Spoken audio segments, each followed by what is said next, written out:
hurry to get started because it seems like people come in, kind of trickle in for a little bit. But I will give you an idea. I don't know what you know about, I'm Rod, Douglas.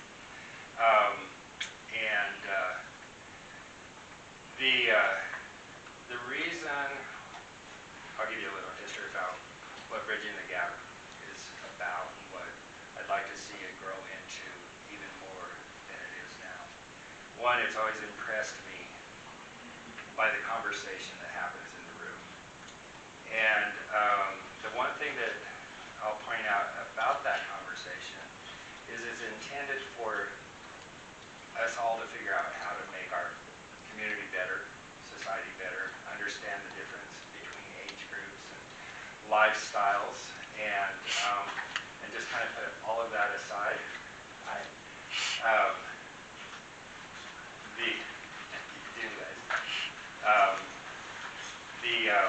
So because of all those differences, people want to put up walls and labels. I was going to put a big old name badge on my shirt, I forgot. But I was going to rip it off and go, these don't count here. I don't care if you're the senator or the trash collector. We all have a very important role in society, and so we need to respect that. Do we agree with each other all the time? No.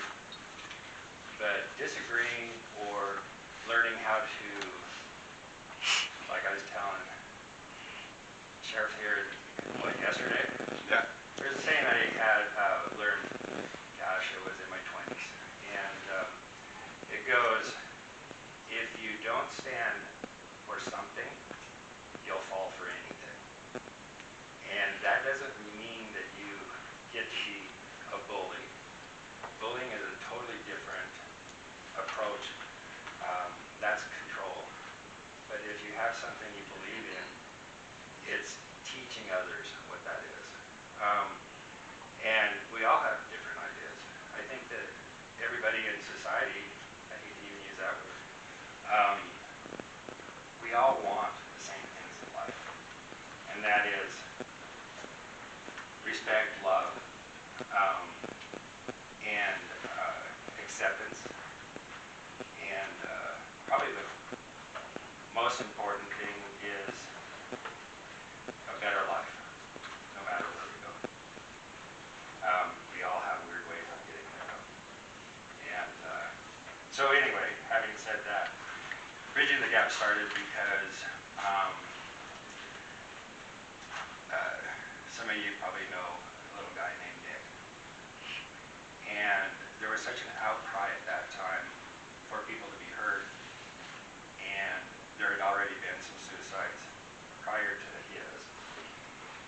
And it was just kind of overwhelming to the city, to myself. And so I kind of watched to see how that transpired, how the city reacted, and there really wasn't that much response, and I was surprised because of how that was managed, and it was through Facebook. So I thought, there's got to be something we could do together. And the other aspect is my daughter passed by suicide 10 years ago. And the valuable lesson there is you never know who, what age, you never know why, and that's why we need to talk. We need to know we'll never know what's inside the mind, but we want to be close to knowing. So I wanted to honor her and Nick and all the other kids that had just passed away around that time frame. I had a friend in Boise that also lost a child to suicide. But anyway, so I went to Mr. Gilbert, the superintendent, and said, hey, what is the school doing? What can we do differently? And he explained what it is, their guidelines, their rules, and how they address bullying, how they support suicide, and But then it kind of just stops because they can't go any further because of the legality of all. Also, the time clock ends for them. And then the other aspect of that is you've got city officials that can help too. Between the two of them, they're the foundation of the bridge. And the parents are the ones that bring them together. So we need parents to speak up for what they believe is right for the community and their children.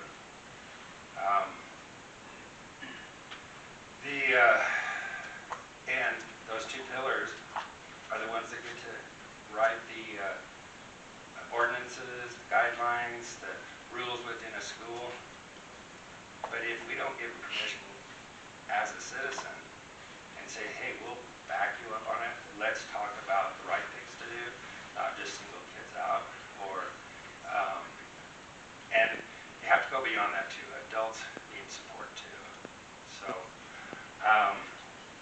anyway,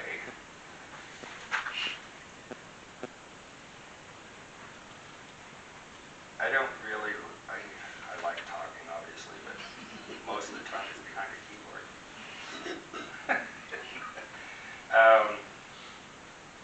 I'd like to ask you to think of a couple things for us, for me, and that is suicide's such an ugly word, but it is what it is. Mental health is also a tough one to swallow too. And when you put the two together, it's like, how can we describe it in a more positive way? Not that it's a positive thing, but we want to take the shame out of it. And so if you have ideas, like I just learned not too long ago that it's not, she committed suicide, she passed by suicide.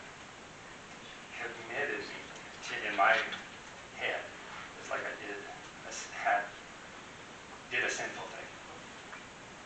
And being in some of, like my daughter's head, you had to go, I know her past, I know where she was, and I also could see where she's looking into the future and has lost hope.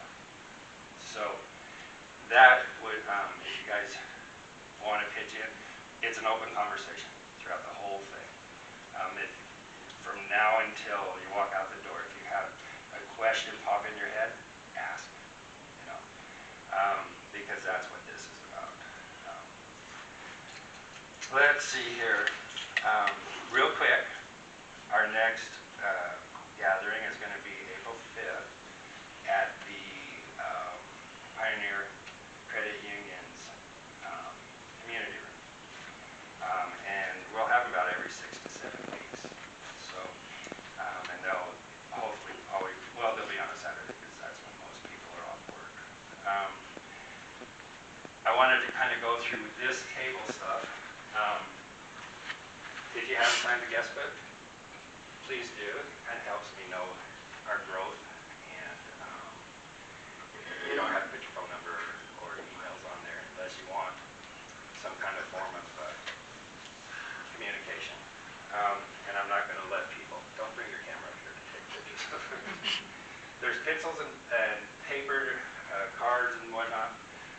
If you want to take notes during this, I'd encourage you, especially as we're talking, because if you're like me, I'll forget what I thought I was going to ask or I wanted to ask, and it just kind of blows right through your head. That's what all this stuff is for. And then there's a real good friend of mine. She has started Marcella Truba has started a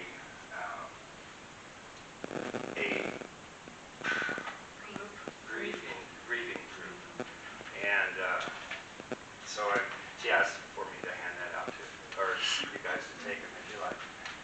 This is, I would encourage you, if you have a public bathroom or a public wall somewhere, grab one of these and plaster it to it, if you want to, and if you're allowed to. Okay. And Jennifer Rhoads, she's some business cards and some ideas of what they do.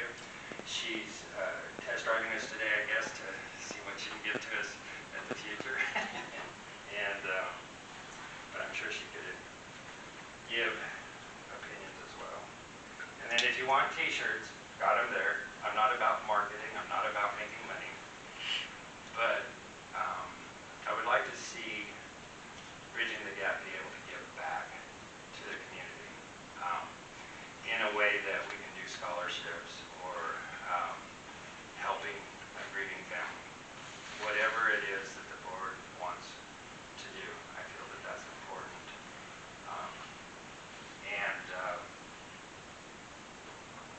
What else? Anything? Alrighty, guys.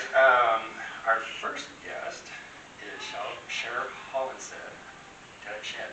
Sorry. We close enough for government.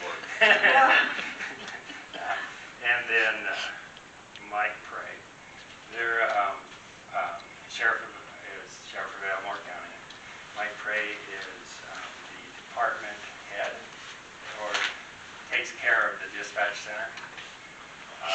And they're both going to talk about how suicide, how that fits into their work life. And again, just ask them lots of questions. Also, the Mountain Home High School, or just City Youth Council is here to present, and they'll do that after 911's talked about. But I would encourage you to ask our young adults how we as older adults can learn to communicate and see what it is that we can do to help them be older adults. We were all there. We knew it all when we were kids, but we knew, now we know it more. Yeah. So they'll present afterwards. But keep in mind questions for them, so you can kind of put them on the spot if necessary. It's good for them. And vice versa, guys. And that is it. I want to get into the AFAT parade. So if we do that, you can buzz around with that idea, with a float, and then behind the float, families, friends, people that have lost children, adults, and just kind of make a statement that's bigger than people realize. And so, that being said, there'll be more about that later. So, in saying all of that, Mike, you've got the floor. Thank you.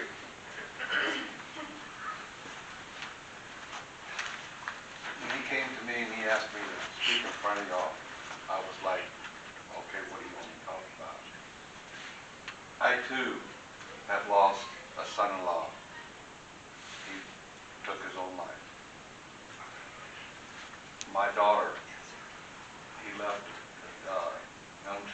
young daughter, my granddaughter behind, and my daughter. That was a very hard time in our life. My other son-in-law lost his life by doing something and getting involved. There was an 83-year-old lady that pulled up to a gas pump like in Maverick, was filling her car. A young individual came over and tried to yank her out of a car-to-car jacket. She was seatbelted in, but this guy was ripping her blouse, ripping her clothes off and everything.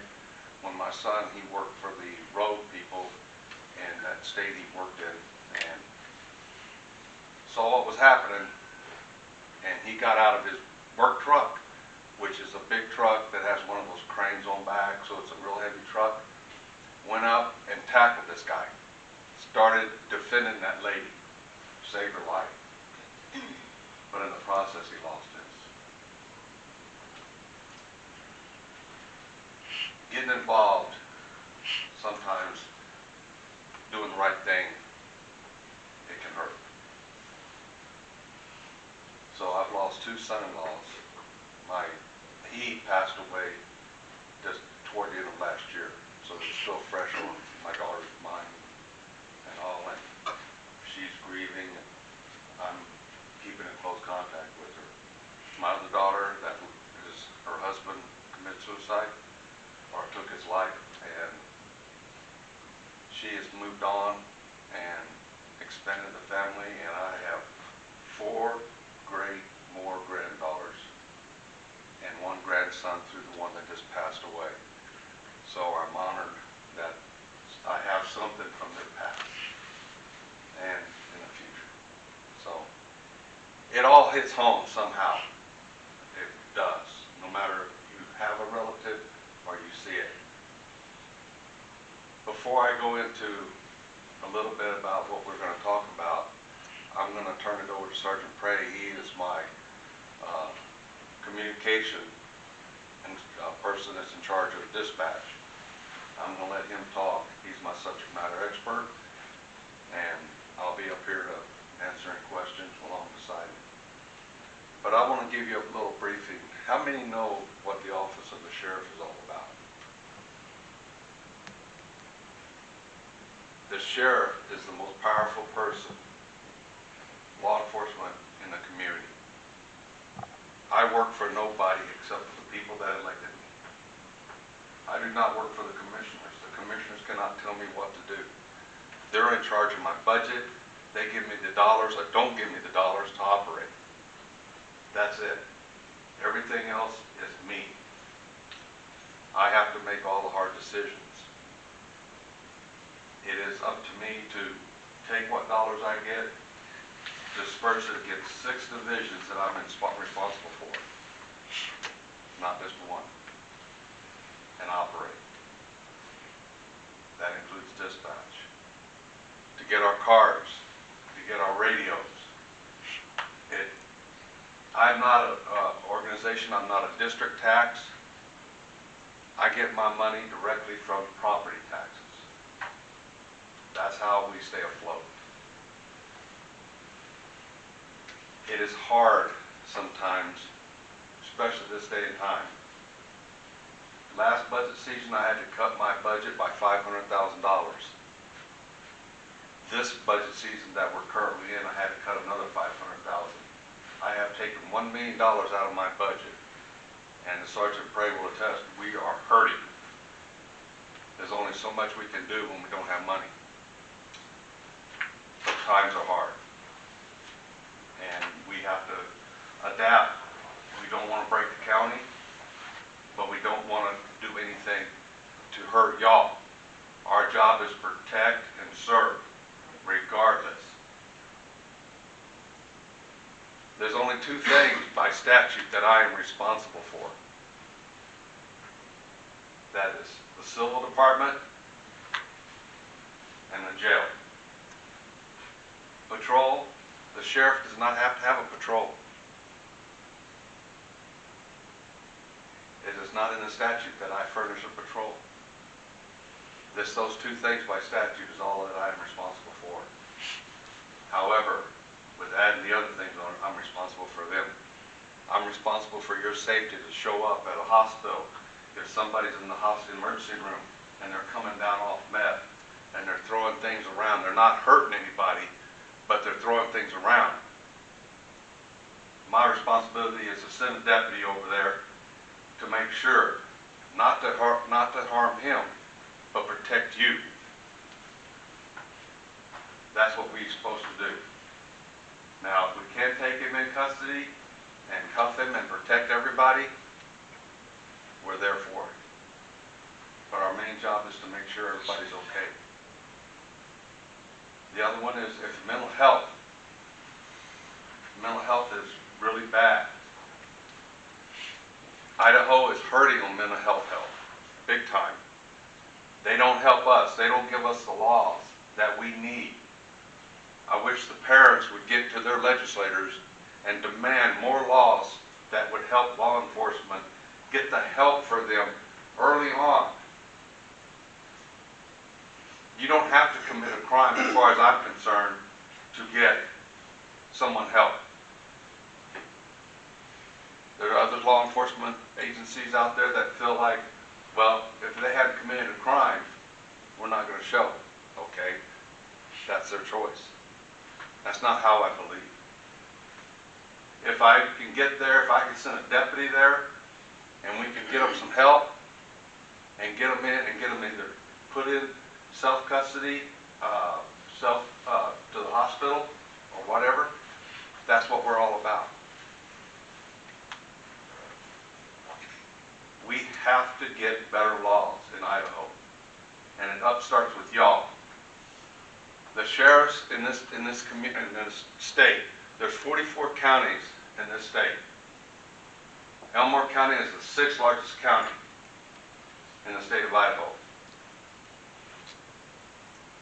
And yet I don't have the laws that back me. And we try to voice our opinion as a group. But until the public gets behind us and demands more laws that we can help people, get them the help that they need, that's where we're at. So I'm here to plead with you. Please, you're here for a reason. And it's awesome to see how many people showed up. But right now, I'm wearing handcuffs. Like he said, there's so much we can do, and then bureaucrats take over. I'm not a bureaucrat. Yes, I'm an elected, but I'm not a bureaucrat. I don't follow that. I do what I have to do. Some of the people know me. They've known me for years. I will step out of my comfort zone to get somebody help. But I need the laws to help me help you. So if you could do that, you have just now taken what he said. Parents, get involved. You have taken control of what this elected officials and what you're electing people to do. And now the people are in charge of them. You're their boss. You're my boss. Like I said, I don't answer the commissioners. I don't answer anybody except you. I may have to tell you something you didn't want to hear sometimes because I'm handicapped, but you're my boss. You're their boss. Tell them. Get on board with them, please. Help them. Get going. We need you very desperately. The chief was up there on that slide. He's the same way. We cannot do our job if we can't get the laws. The sheriff's office has put, I don't know if you've seen them in the schools. Now this is the schools here. I have Lynch Ferry, Pine, the Bay School, and Prairie School. That's in my jurisdiction. I don't have, yes, I have jurisdiction in the city, but I don't cross those bounds because it's a city. I let the city take care of it, the school. But we work with the city, and we got cards put up with a QR code. If they're being bullied, you can scan that QR code, and you can either put your name or anonymously fill it out. That information comes to my deputy, and then that deputy acts on it. So we joined the school, and that's in all Glens Ferry schools. That's in every school around. We put it out there. Emergency management, Carol Killian paid, got a grant for us, and paid for that. Didn't come from our tax dollars here locally, but helped pay for that, and it is still running today. We have little cards that we pass out to people. You can get a card and scan that QR code. Same thing. So, help us. We're doing what we can within the law of constraints. So, please, I'm up here begging. Help us. The younger you, you're going to be leading us. You're going to be filling these positions. I'm glad to see y'all here. You're taking an interest. But you can tell other people, let's put something together. Let's get our legislator. You've got a voice. Carry it. Now, lad, end on a funny note. Kind of lighten it up before I turn over to Sergeant Prey so he's not up here following me. Who can arrest the sheriff? I know the answer. The coroner. The coroner is the only person that can arrest the sheriff. Because I'm an elected official. What the way it goes down, if I do something criminally, the Attorney General will issue a warrant, has to give it to the coroner. The coroner has to come and say, Sheriff, you're under arrest, and then backs off and ISP puts me in the jail. But that's the only person that can arrest the sheriff in the state of Idaho. Now, I just have to go there. Does that mean they'll take you away in the hearse? I wonder that sometimes. No, that's not, I hope that's not the patrol car that I go in. I hope I don't go in anyway. But it's an honor and a privilege to serve y'all as the sheriff.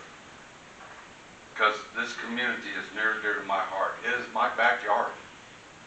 And when I quit running for sheriff, I'm just going to be a citizen. And my job is to make this place the best safe place that I can be.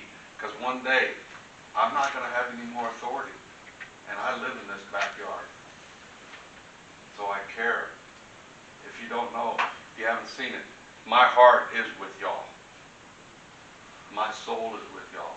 My soul's with the younger generation. I want to do whatever I can to help them expand and grow. We have now in the jail, if a person turns 18 and they want to start law enforcement career, you have to be 21 to be able to be a patrol deputy, to be any place else, dispatch. Dispatch is 18. Yeah, okay, dispatch, but dispatch in jail, I can hire you as 18 and put you to work. That's your foundation. My job is to let you pour the concrete, let it solidify for you to build your house, your tools. And sometimes I feel old because I'm swearing in a lot of people that, hey, yeah, you're young. But the younger adults, I love when I get to swear in one of y'all, because you're the future of the world. We're all going to be walking around with when y'all are there, and I hope the laws are there to help y'all. So help us. So now I'm going to introduce Sergeant Prey, Supervisor of Dispatch, and let you know what a dispatcher and what the stress and how it goes through. Not only the younger generation is taking their lives, but we've had dispatchers that had to bow out because they're mentally and they're physically involved, and it hurts. Sergeant Prey.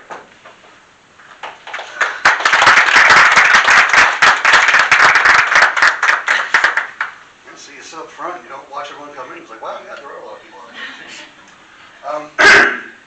Thank you for having me today. A little bit about me, just why am I qualified to be here and talk to you about this. I've been in dispatch for 14 years, sergeant for six and a half now. Prior to that, I was military. I spent 18 years before I got medically disqualified for having been blown up too many times. No joke. Caused some brain damage, caused physical injuries. I've been shot at, I've been, had rocket attacks, all those things, you name it. Lots of trauma, lots of mental stress. And that's kind of where I learned, well, this will sound weird, but psychologists and psychiatrists aren't a bad thing. I mean, there's so much stigma, as Rod was saying earlier, with mental health. It's like those are dirty words. They're really not. I'll get a little bit more into that in a minute, but it's more of a segue into that later. But as a dispatcher, what I've been doing for the past 14 years, we are the true, and I hate to take any kind of limelight away from the patrol side of the house, the true first responders for a large amount of people. Yeah, fire department, police officers, EMS, they're definitely first responders. They get there first most of the time. But for many folks, it's us. That when you need that help, when you are in your most vulnerable time, maybe the most critical moment, you're talking to us. And it's on, I hate to say it, but sometimes that 18-year-old person that we just hired off the street, out of high school, it's on that person to take care of someone else's worst problem of their life. Now, try to flip the switch a little bit and put yourself in those shoes. Imagine being that person. What does that do to you? When you've got a mother screaming because her baby's not breathing and you're helpless, what can you do? I mean, there are things we can do, yes, to a certain degree, but we're not miracle makers where we can't just magically say, hey, yeah, your problem's solved. What can we do? We get those experts who can actually do physical help there. In the interim, we've got what's called emergency medical dispatching. Basically, it's a list of steps that, depending on what the situation is, we can guide people through the proper steps to kind of get that life-saving thing going on. If someone's not breathing, their heart is stopped or whatever like that, we can walk them through CPR. Even if you've never done CPR before in your life, we can walk them through all those steps and help them get those life-saving measures out there. The Heimlich maneuver. As weird as it might sound, we've even had folks teach people via text, mind you, to a person who was out in the middle of the woods, and the only communication he had was through it's called GPS spot device, which was communicating through satellites back through some place in Virginia, back to over here, and then to us. Through text, taught them how to put on a tourniquet out of the clothes and some sticks that they had, because they didn't have a belt even. These kind of life-saving measures. We leverage the resources we have at our availability to help folks. And all this is great for the community. That's a whole job. That's why I've stayed so long. When I got out of the Air Force, I wanted to give back to the community. Unfortunately, in doing so, oftentimes we take on the mantle of, well, I don't want to say mantle, but necessarily, but some of the stress that goes along with the job. And it can be really rough on people. I mean, imagine talking to someone who says, hey, I just want to let you know, I just got shot both my dogs, and now I'm about to shoot myself. Oh, this is what I did for all these years, had a lot of stress in my life, and I just can't take it anymore. Goodbye. Then they don't hang up the phone, and you get to hear that gunshot. You get to hear the glass break when they fell. That happened to me. Pardon me. 12 years ago. As you can tell, this still affects me. However, I learned from it. You press on. You realize, why did that happen? What can we do better to help my people not have to experience and go through things that I've done? Luckily, this is kind of a segue. I had a lot of learning when I was in the military and getting out of the military on how to help myself. But what can I do for my people? I've had no one else to my knowledge, thank God, I'm not going to wood, it doesn't happen again. No one else has had that kind of stress. They've had people say, yep, they're going to kill themselves, and they did. And horrible. Thankfully, for my dispatchers, the people hang up first, because I wouldn't want anyone else to go through that trauma. But they still have some guilt. They still feel responsible because for some reason they were like, I couldn't stop them. Why couldn't I stop them? So the sheriff, I mean, not trying to set up my boss here, obviously, but thankfully he is a man. He listened to us. He listened to what his administrative assistant as well. She's been a great force in this matter too. We now have a mandatory mental health checkup.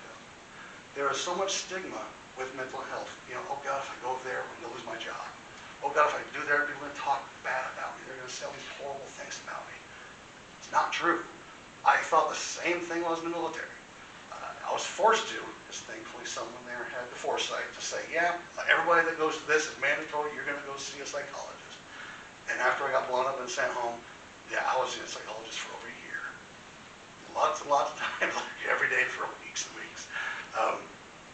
But I learned that it's not all that bad. And he's at least made this mental health checkup. It's not a, you'll go see a shrink and talk about your problems. No, it's at least go and see someone once a year. You can sit there and twiddle your thumbs for all he cares, but you at least gone and seen that the process is there. It's there to help you. My dispatchers, patrolmen, everyone, the jailers, even our administrative staff are welcome to go do that. And it helps to break down the stigma, to realize that there's help out there for them. They can talk to someone, whether it's me, the sheriff, or just this random psychologist that they don't even know who they are necessarily. But he's not going to come back and blab to the boss and say, oh yeah, they're crazy, they're talking about this on this time of day. And not. It's all confidential. They start to learn, hey, there's some resources out there. And I've seen it work. My folks, you can almost see those barriers break down. And now they're more willing to talk, at least to each other. Not to me necessarily, because I'm the boss, and you can't talk to the boss for some silly reason, but they'll talk to their friends in dispatch, and they'll talk to the patrolmen, they'll talk to the jailers. And that's at least some therapy for them. That's some help. And that lets all that stress of, well, the stuff that we do every day, because we take calls from anything from that, proverbial kitten in a tree, which it literally has happened, to, all the bad things that go on in our community, which thankfully we don't have a lot of. We're not a large city. We don't get, stuff every single day, but there are murders here, unfortunately. There are domestic batteries. There are people beating their children. It is horrible, and these things can stress my folks a lot. But we have programs in place. We have resources.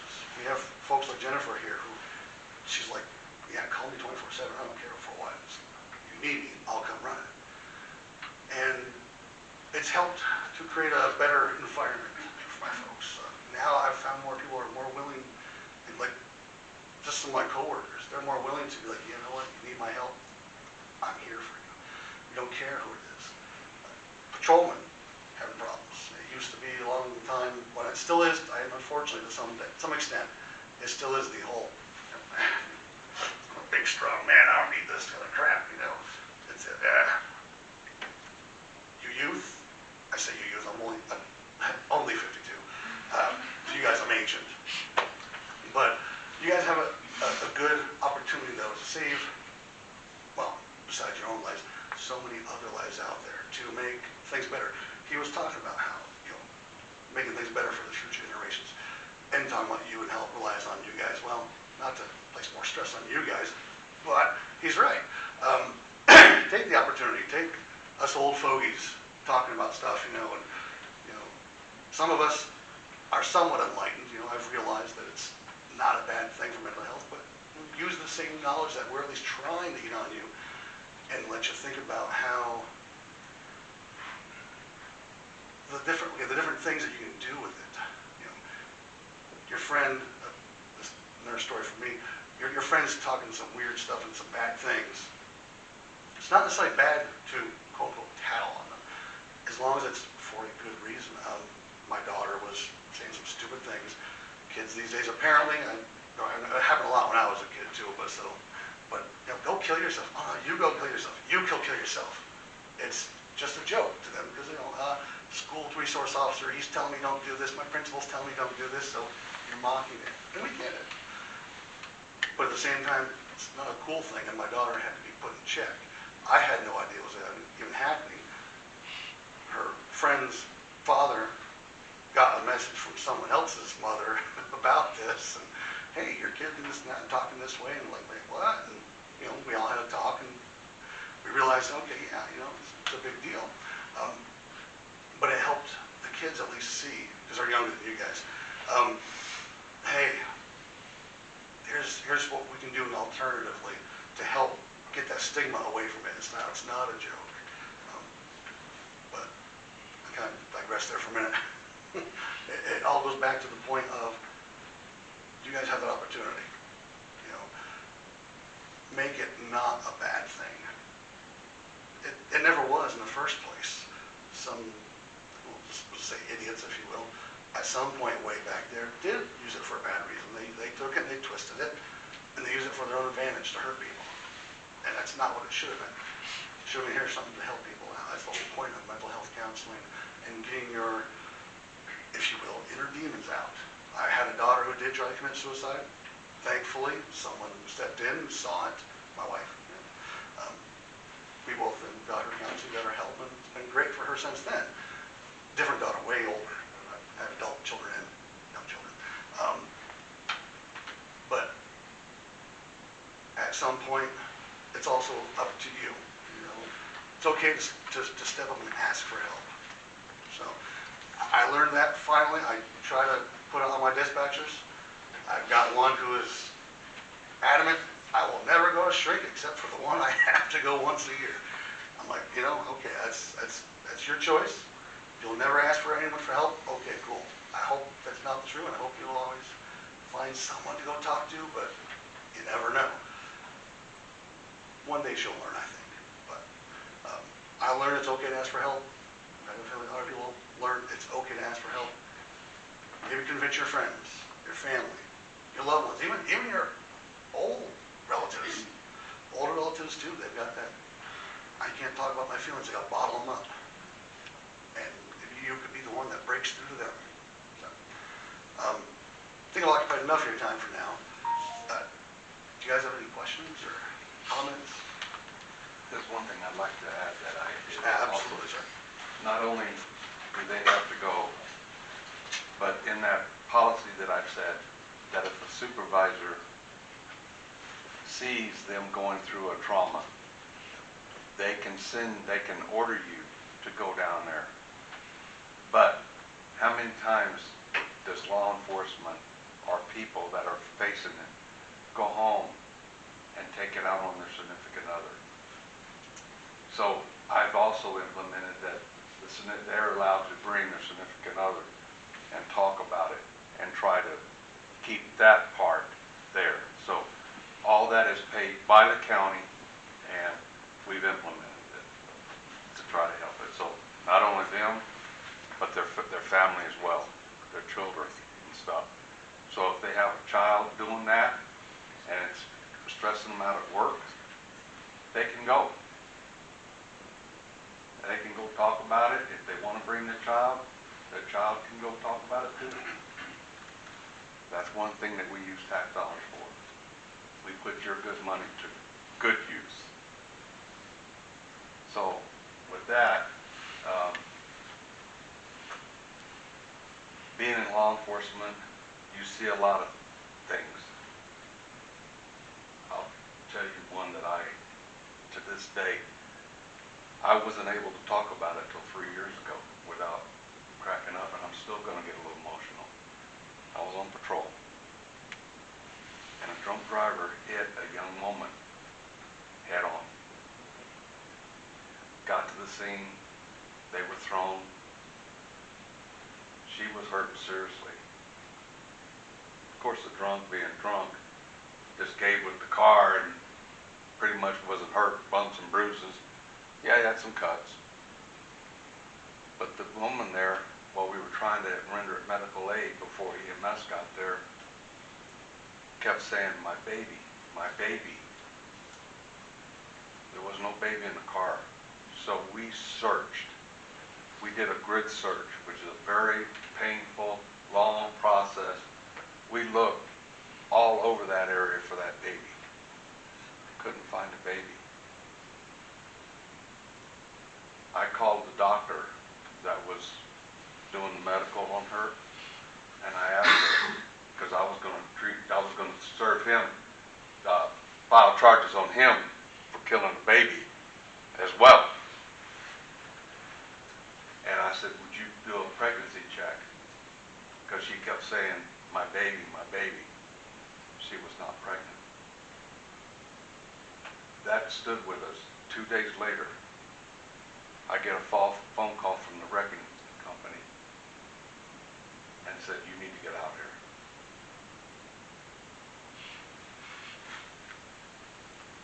I went out there, and he said, "Open the hood." I opened the hood, and that baby was in the engine compartment. Sorry. In the engine compartment. The impact drove that baby through the firewall in the engine compartment. So yeah, I charged it. But that's an image that you just never want to see. So yes, it affects us on the street and in dispatch. And the other thing that I started doing is he's right. Dispatch is the heartbeat of everybody in this, in law enforcement, EMS, everything. They're the true first responders. Before I became sheriff, they would send people out on a call. They wouldn't hear the outcome or what happened or did we save their life unless they asked other deputies and they had to ask those questions. Now it's mandatory that my chief brief them on the outcome, or I go in there. And then I also go back in the jail, because they have radios too, they hear what's going on. We let them know, because of dispatch and what they did and helping them through the medical situation, that person's life was saved. We're a family. Just like y'all are all family in the community. We're a very close-knit family, and if we don't take care of our family members, who's going to? So that being said, I'll open it up to any questions for him or me. Sheriff, Sergeant, with mental health being, what brings us here, would you say that a good portion of calls that aren't as direct to concerns of mental health, or say the alcohol involved in a drunk driving situation, or drug use or domestic violence, do you, and whether it's a personal opinion or maybe just from your training that you've had, how much of those calls would you say really do kind of hit to a heart of where their mental health stands? I'll let Mike answer that first. I'll let him get the first shot at it. Thank you. Because Sure. he's lived it. I can't speak for the patrol side of the house, obviously, but for dispatch, obviously, it's more I won't say obviously, but it's an individual thing. If you've been through the trauma yourself, if you've been involved in domestic violence, and you're taking a call from a victim of domestic violence, it's going to hit you hard, much harder than anyone else. But as a general rule, I mean, we're human, we're just like you. We don't have this weird switch that we can just turn off our feelers, and say, this doesn't bother me. You do what you have to do and you get through the moment, and then you might take a break and say, Parker, take over for 10 minutes. I got to go outside and walk it off, or meditate, or who knows what, scream at the moon. But all of them, if it's some sort of a traumatic thing, it's going to affect us. A traffic complaint, they're speeding. A lot of those, I can't say, they annoy us. This person just passed me doing 85 and I'm doing 80 minutes, is wrong. Well, I'll broadcast it, I'll let my deputies know, but they will. But oh my God, this is going on, this horrible event, it affects us. It does, absolutely. And in turn towards the individuals calling in and us as the citizens, knowing that it's our neighbors calling into, can you see a correlation with those individuals struggling with mental health, given that that's what may lead to that situation before calling you? I'm saying mental health. Affecting the neighbor because the individual calling in, are they in a state of mental health concerns? Oh, yeah. Oh, absolutely. That's why I want to say that's like a bigger picture for us to know, like how mental health isn't just the call that you get that states I am in a state of distress, but I am arguing with my spouse or whatever that is, how that correlates with mental health is the root of that as well. I can't speak everything for patrol. I'll let you hit this next one. But I don't know for a fact that sometimes our deputies will talk to the callers, if the caller's not part of the event, if you will, it's a neighbor, and go talk to them and give them pamphlets, give them information on if you need to talk to them about this. Here's how you can get help. So they do try to let people know there's help out there. So yeah, it is more than just us, more than just the people involved. It's those around them that might not even be intimately involved in that. I can't speak for the city, but the deputies, we had callers call in, and you could tell, they were upset because They may have been through it, a trauma in their area, something triggered a memory that's happening next door, and they're just as involved. As long as they don't say, I don't want to be contacted. Okay, if they say I don't want to be contacted by law, I'm breaking the law if we go contact them. But if they don't say that, my deputies are supposed to go up and follow up and say, are you okay? Let me get some information, and we put you down. Of course, call, if you're not going to remain anonymous, your history, you're the reporting party, so it's in the call, so we're going to make contact with you to make sure you're okay as well.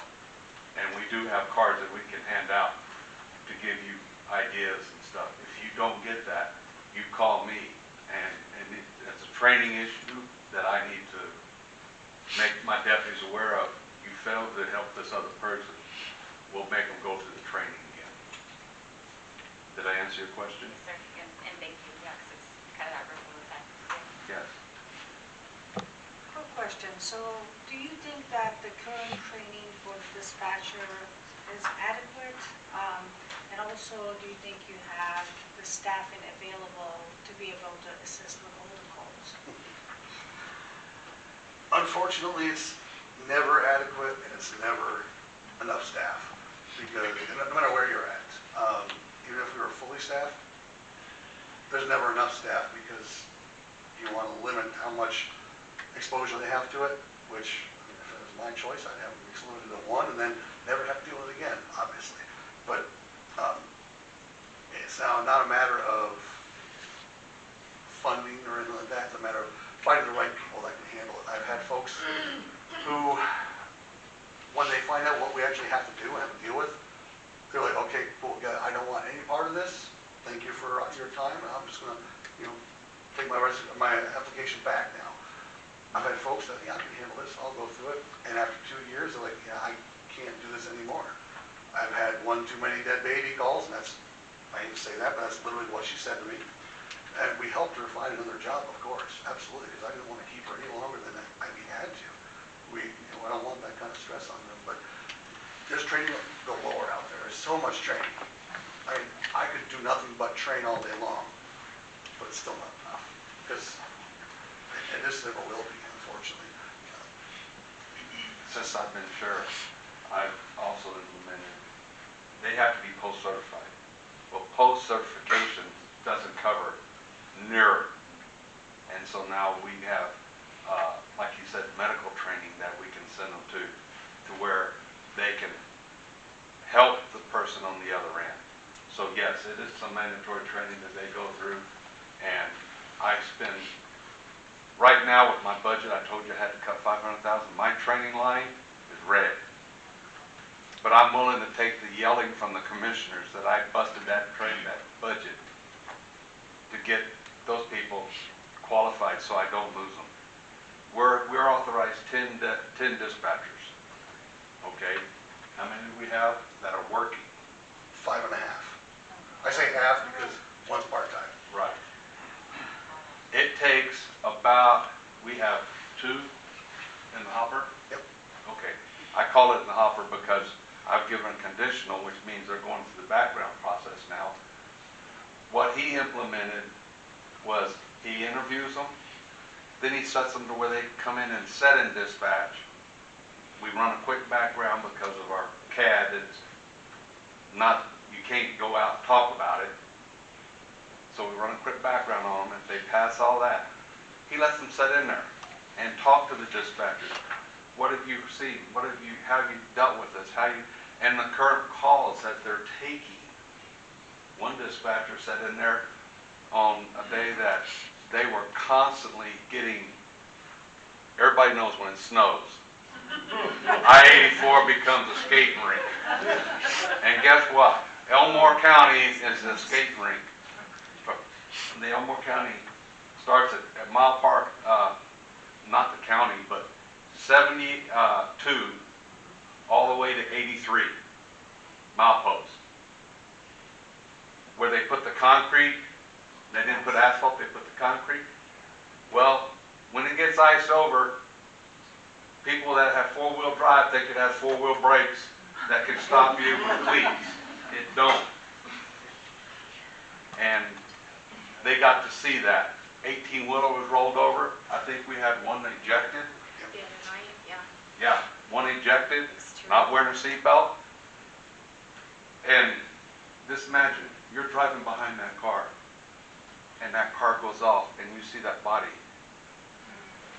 Does that affect you? You're the reporting party.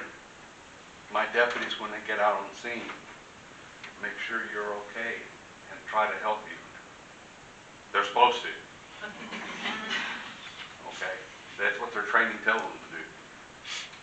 So, it's like a revolving door in dispatch. We try to keep the people there, but like you said, they get in there a year or two, and I'm going to throw guys under the bus. Women can multitask 3 to 4 different times at one time. I've seen it. They don't even allow me to get on a computer in there. I can answer the phone if you get busy and write on a paper, and then they'll enter it in the system later. But they said, stay away from the computer. But that's how busy they are.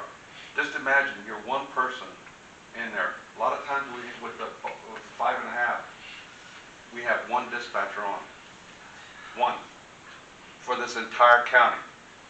That dispatcher takes the call, dispatches EMS, fire, extrication, and the deputy coordinating all that. At the same time, they're still talking to you, getting more information.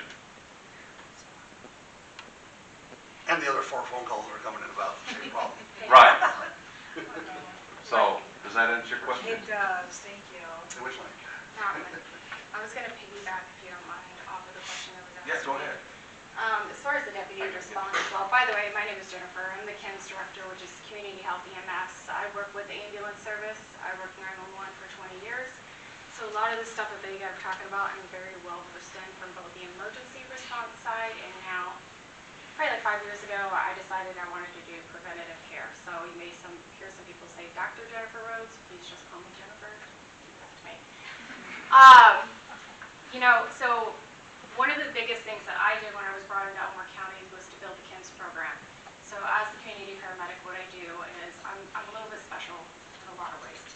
But I get to do the 911 response, and I get to go on scene. So a lot of these issues that we're seeing coming into the 911 system was an attempt, which we haven't really talked about that here as much.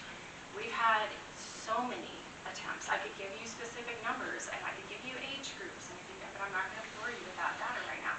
We see the end of it, right?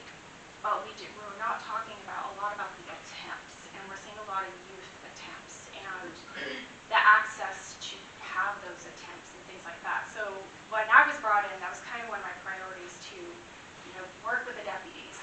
I created relationships with the deputies.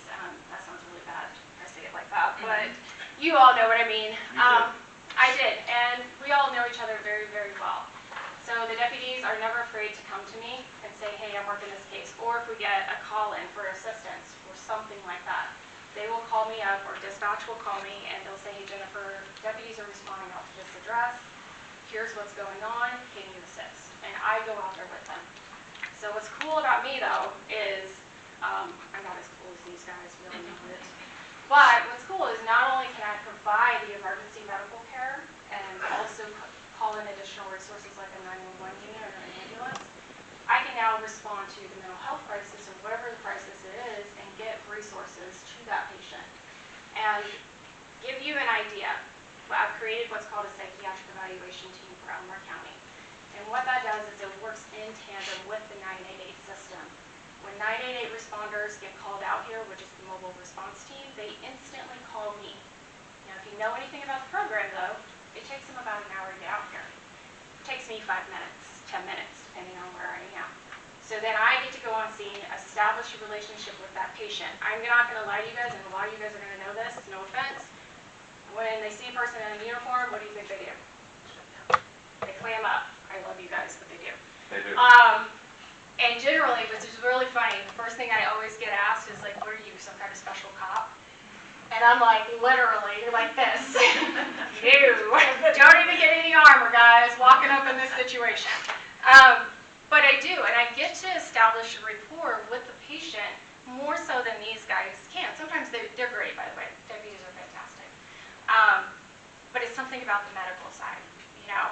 So I establish that relationship with the patients, and we get to talking, and we get to the bottom of it. And many times, because we are so short-staffed on the deputy side, his guys get to clear out. And guess who gets to stay behind? Me.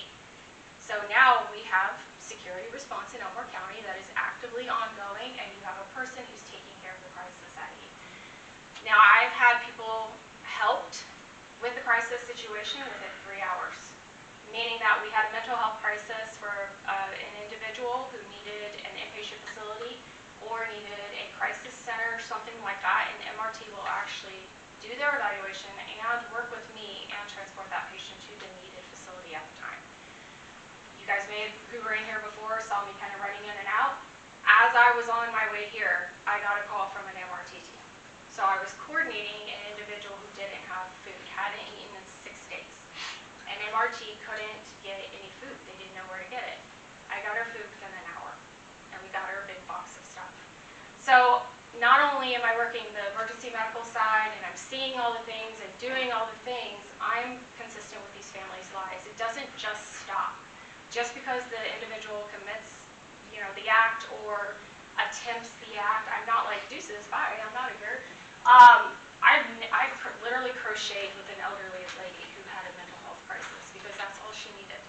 I've played video games with a kid because that is all he needed. He needed somebody to be present, and this was after the situation. So the following still happens after that. So not to rain on your parade, but I did want to let you know that now the deputies have more help in these responses, and sometimes it may not be a deputy coming out in certain situations. You know, these guys may call me and say, hey, this might be better for Jennifer, and call me. So, Hi, Jennifer. hi, we know each other. How are you? Good. I'm Alex. I'm a counselor over at East Seals Goodwill, and this is Wendy. She is also a counselor over at East Seals Goodwill. Right now, we are doing a community closet. Yes. We have food pantry, and we have clothes and furniture and dishware and stuff like that. In May, the goal is in May is to do a rubbish sale, and then when people are getting out of jail and prison, they can come see us, and then they can get the basics that they need, like hygiene, toothbrushes, stuff like that. So we're always open for that if you ever need help with that. Yeah. So we also have blankets and a bed and some other stuff. I should talk to you afterwards. We're over on right by that what is it, that 11th? Montessori. Yeah, it's right next to the Norco Montessori, area. Yeah. Yeah, right. Right next to that Montessori little kids school, and then between that and the Keller Williams, where Jolly Roger used to be. Okay. So we mostly deal with people with substance abuse, but as we're going along in my program is that I'm starting to see juveniles with addiction problems. So if you have anybody that is a juvenile that has an addiction problem, please send them my way. We are dealing with bullies right now, and so it's just good for the kids to come see a professional and talk, and it's a totally safe place for them. We've got little fidgets and stuff like that to make them comfortable and open up to talk to a counselor. So. And I, No. there's medicated. And I actually do work a lot with these guys as well. Justin always has this running joke that I only call him when I need something. But they're great there as well, and we've worked a couple of cases together. I've weaseled my way into all the departments. I help the drug court, I help the sheriff's office, I help city police, I help everybody that we possibly can to get the necessary resources. I want to correct you, you didn't weasel your way in. I charmed my way out. We were open arms welcoming you. Yeah, and we've seen a huge, not only, less times deputies have to spend on scene, but more resources that are being added to these families. I am one person out of the department, although I am under EAS, CHEMS itself is separate, and I am one person, and they're right. I tell people all the time, you call me 24/7. I would much rather you call me at 2 o'clock in the morning so we can talk through your crisis, or I can come over there and sit with you, and God forbid something happened to you, and then I'm having having to work something afterwards. But yeah, so that is something that is having, these guys are great because they listen and things. It's just getting the word out to where they need to be. And as far as I see a lot of things in the community. Obviously, as a 911 responder, my ultimate responsibility is in 911 response. These guys laugh at me all the time because an accident will come in and I'm supposed to be going to see a patient and they'll hear my unit number over the radio responding to the accident. So, I am a 911 responder when it comes to the heart of it, but my overall job is Kim's.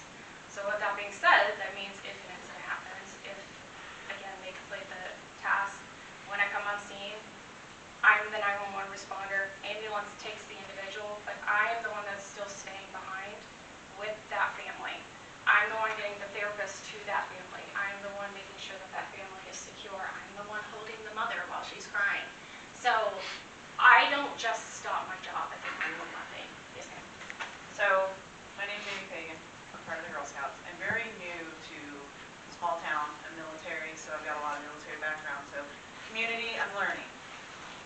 Is your position, what you are describing to us right now, is that funded? I am grant funded. How do we get more of you? Because if something happens, you sound like you're doing amazing. What is what we need? What you are doing is what we need. How do we get more of you? That's a great question. I was brought on in 2024, 23. I don't know when I was brought on. 23. Sure, you guys know better than I do. The program has been around for a year and a half. I will tell you, when I was first hired, I was given 6 months or less to prove the viability of a program. In that 6 months, I was able to get my grant renewed. Now, I will say my grant is supposed to be up at the end of May, beginning of May. So we've been diligently working to find more grants to try to cover the program. My primary goal, I can't promise this, obviously there's always funding stuff we have to look at, and that is way above my pay grade. You guys can probably tell in prior service as well by that statement. The commissioners realize the need for the program, but we also know how government works. I'm not a big government person, but we all know how it works.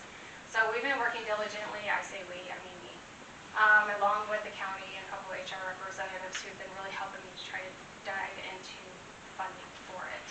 We currently do have, I just was able to prove the opioid necessities or the need for Elmore County. And actually, I don't even think the sheriff knows this, he's about to get it told. I was able to secure fentanyl testing strips for all of his deputies, and also was able to secure xylazine. And if you do not know what xylazine, kiddos, I highly suggest you take a look at it, because even the deputies were not. Take a look at it. Don't Don't touch it. Okay, don't touch it. Don't touch it. But they weren't aware of what it was, and even I kind of was questioning what is this. And we got to looking into it more and more, and come to find out it's horse tranquilizer that's being mixed with various things, and it's starting to hit Elmore County. So now, pretty scary, and we have personally seen a couple of cases, especially as an EMS responder, where we have responded out to kids for overdoses, and Narcan isn't working, all this stuff isn't working, and now we know that there's another drug. So all the deputies will now be equipped with testing strips for fentanyl and xylazine. So, It's also called Trank. yeah, they call it. The street name is Trank. I've heard it, because I work a lot in Woods Ferry too, and I've heard it called all kinds of stuff. But I'm like, what is that? But, so yeah. Let me get to this gentleman, he's been back there, his hand needs. Sorry, I can't speak up there. I'm short. Actually, I got one for each of you. So, since you've been here, Jennifer, I remember you coming to the American Legion, Yes. us talking. Are you involved with the schools at all? I am, and that is a fantastic question as well. After all the incidences we have seen with the youths, not only the completions of the acts, but also the attempts, I have now been working with the school district, and we are working together to create some kind of population assessment of the students, seeing where we could look at what's going on. I have myself offered to be a presence and an option for the students in the schools, kind of like a resource officer without the badge. I keep trying to get him to deputize me, guys. But no, so I we are in the works with that, and I also found some grant funding for training for faculty members in counseling. I've also found various trainings that I could do with the staff there, and as well with students. I've also been in talks, and one thing that I really think, I'm very passionate about this. We can tell. You guys know, I'm not gonna lie, I'm not gonna toot my own horn either. PhD, right? I could be sitting in a hospital making 6 figures. But I really believe in boots on the ground. Like, I believe in the action in the community. So one of the things that I've also suggested is a family night or a parent night. And what I found is, like, and we may all think we do in here, and I personally think I know. I have 2 older kids and an 8-year-old. So I think I know how to talk to kids, but half the time I'm like, I don't even understand the language. But there's a lot of parents in this community who don't know how to talk to their kids. And so maybe creating some kind of parent night through the school district, myself and a couple other subject matter experts, even somebody from the sheriff's office, we can get together and start to answer those questions and provide the resources to those parents to be able to talk to them, because it starts at home, right? We can do all we can, but it starts at home. So hopefully that helps. There's a lot more, but I'm not going to bore you with that all. Talk to Justin about the parents. Tell Justin to email me back, and I will. What's your second question? Because my question for you, Sheriff, is when you're talking about the QR code, stuff that goes to your deputy, now, can you tell me what that looks like? Does your deputy go and do his own investigation, or does he bring the bullying or the perceived They bullying will bring her, they will grab her and the deputy to go in and just talk to them and find out what the situation is, and then they will analyze it, and then they will act according to that. So if you get, well, the rest of my question was though, do you get the school involved? Because by statute, we're supposed to handle it no matter where it happens. If it's a school-age child under statute, it is still the responsibility of the school district to handle it, whether it's on or off campus. But we also get the parents involved. Yes, 100%. But that's what I'm asking. If the school don't know what's going on, you bring this information to them to let them know that's happening. That's what she was referring to, yes, she does. Yeah, because unfortunately with the sheriff's office, they lose jurisdiction with the Mountain Home School District. And that becomes a PD problem. And so that's kind of where I become the liaison between the two, because I don't play in the sandboxes. I know this sounds like a terrible analogy, but I don't like it. I don't play in the sandboxes, and that's where I can become a huge asset between that as a response system. And see, she was joking. I would love to put a badge on her. But if I did, she would lose that ability to work outside because she's handicapped by law. Leaving her where she is, I get the biggest bang for the buck for the civilians. She is a special class. I just want, my husband jokes, he's like, why, so you can have more initials behind your name? And I was like, I would put that one before the PhD. But no, he's right. I mean, I joke around about it a lot, but he is right. Did we answer your question? Yes, sir. Thank you. Where can I get some of those cards to keep in the library? I will make sure he gets some and get it out.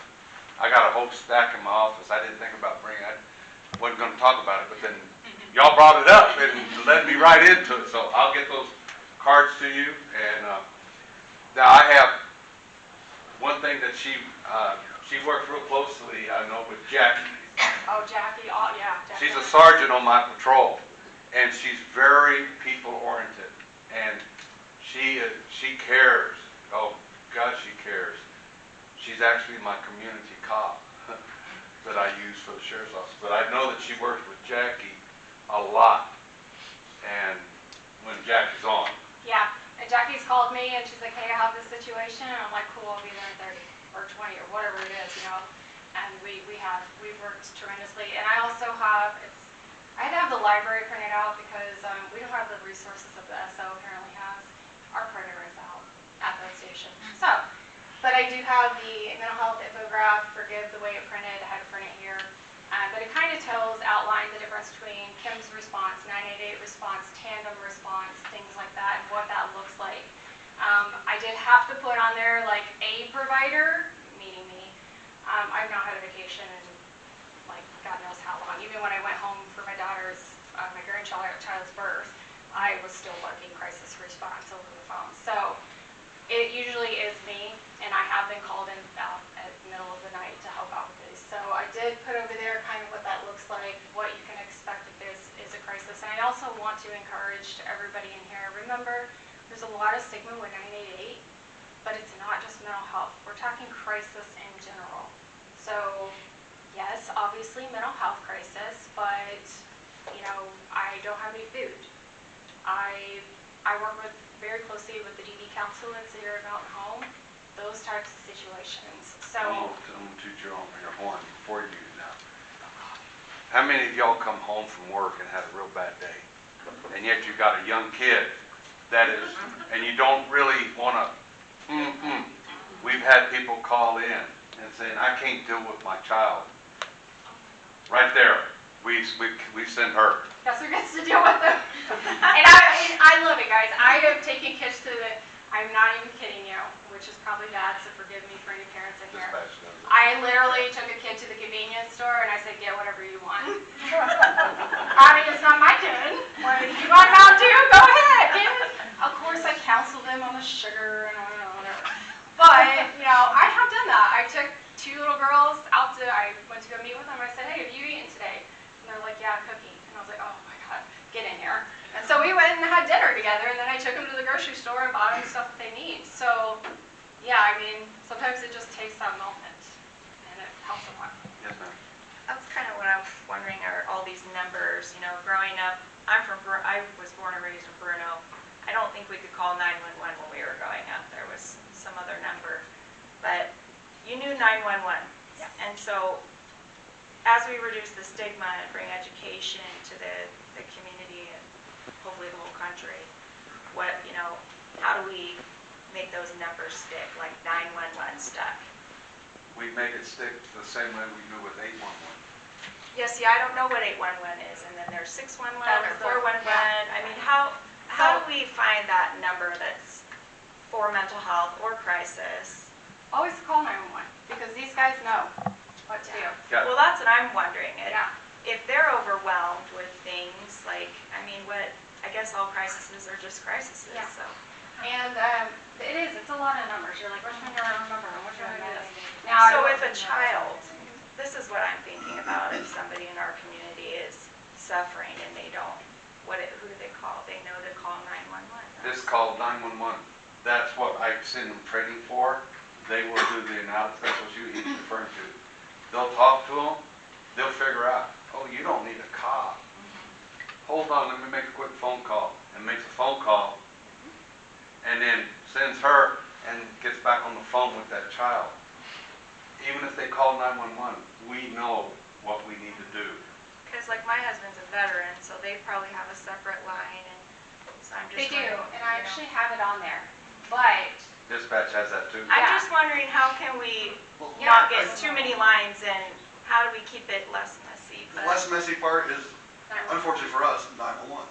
Yeah. But to get those things in your memory, because I mean, I grew up with several different numbers and had to remember all those numbers, but just get it out there. Plaster, everything you can think of, you know, social media, the bulletin boards at school, bulletin boards here in the library where the kids come and snap. You see it often enough, they'll know it. I mean, just like when I work at dispatch, I've got 20 different deputies. I know their phone numbers by heart just because I see it pop up in the thing. And so eventually the kids, and adults even for that matter, will see, oh, 988's for this, 811's for that. Oh, okay. I mean, the longer ones, like, you know, that hotline, which is a big 10-digit number, obviously they won't memorize that one, but, you know, if they call 911, we'll be able to get them to that for them. Yeah. That's part of our training. Let me add, Sorry, go ahead. I was gonna say 988 now has an option for active duty military members, guard, all that stuff, to call 988 and hit a certain option to be directed to. And real quick caveat also on that, there was a huge thing back in the fall where 988 only referred to your area code, the area code that was on your thing. We're still an active duty military family, by the way. My husband is still active duty service. We are from Arkansas. So if we called 988, we would get, back in the day, we would get referred to an Arkansan type thing. 988 has now changed that to like a GPS demographic type response. So an active duty military member can call 988 and it gets deferred to their local area. Also another thing, and I'll be completely honest, these guys are, I mean, there's many times I'm always the time in dispatch, talking to them and getting feedback. And there's a lot of times where there's only one, and Mike picks up the slack where he needs to be.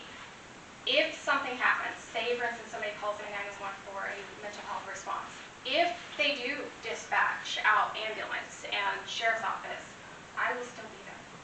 So even if that happens, I still respond out to those calls. And then as long as they do not step on that ambulance and they do not have any type of life-threatening bleed or anything like that, dispatch or ambulance leaves, I stay behind. So it does happen sometimes where we hear suicide attempt or threat or something, and then everybody goes rushing out there. But then once they see the scene and they see me on there, then everybody can leave. So It's just not the younger generation. As your parents get old, their health deteriorates. Their quality of life goes away that they're used to. And some parents have a hard time dealing with that. What do you mean I can't drive? The sheriff, unfortunately, if one of y'all were to call about your parent, I have to evaluate, not a deputy, me. I have to evaluate them and have a talk with them. And if they can't drive, I can pull their driver's license. Now I became they hate me. That's the bad person because, maybe that's all they look forward to was getting up in the morning and driving to that cup of coffee. But yet they keep going down the wrong side of the road. So it's the parents too. It's just not the younger adults, but it's also the elderly. And I'm putting myself into that. Yeah, I'm going to tell you my age. I'm 70 years old, and I have to face that one day that I'm not going to be able to do what I can do now. I have to stop.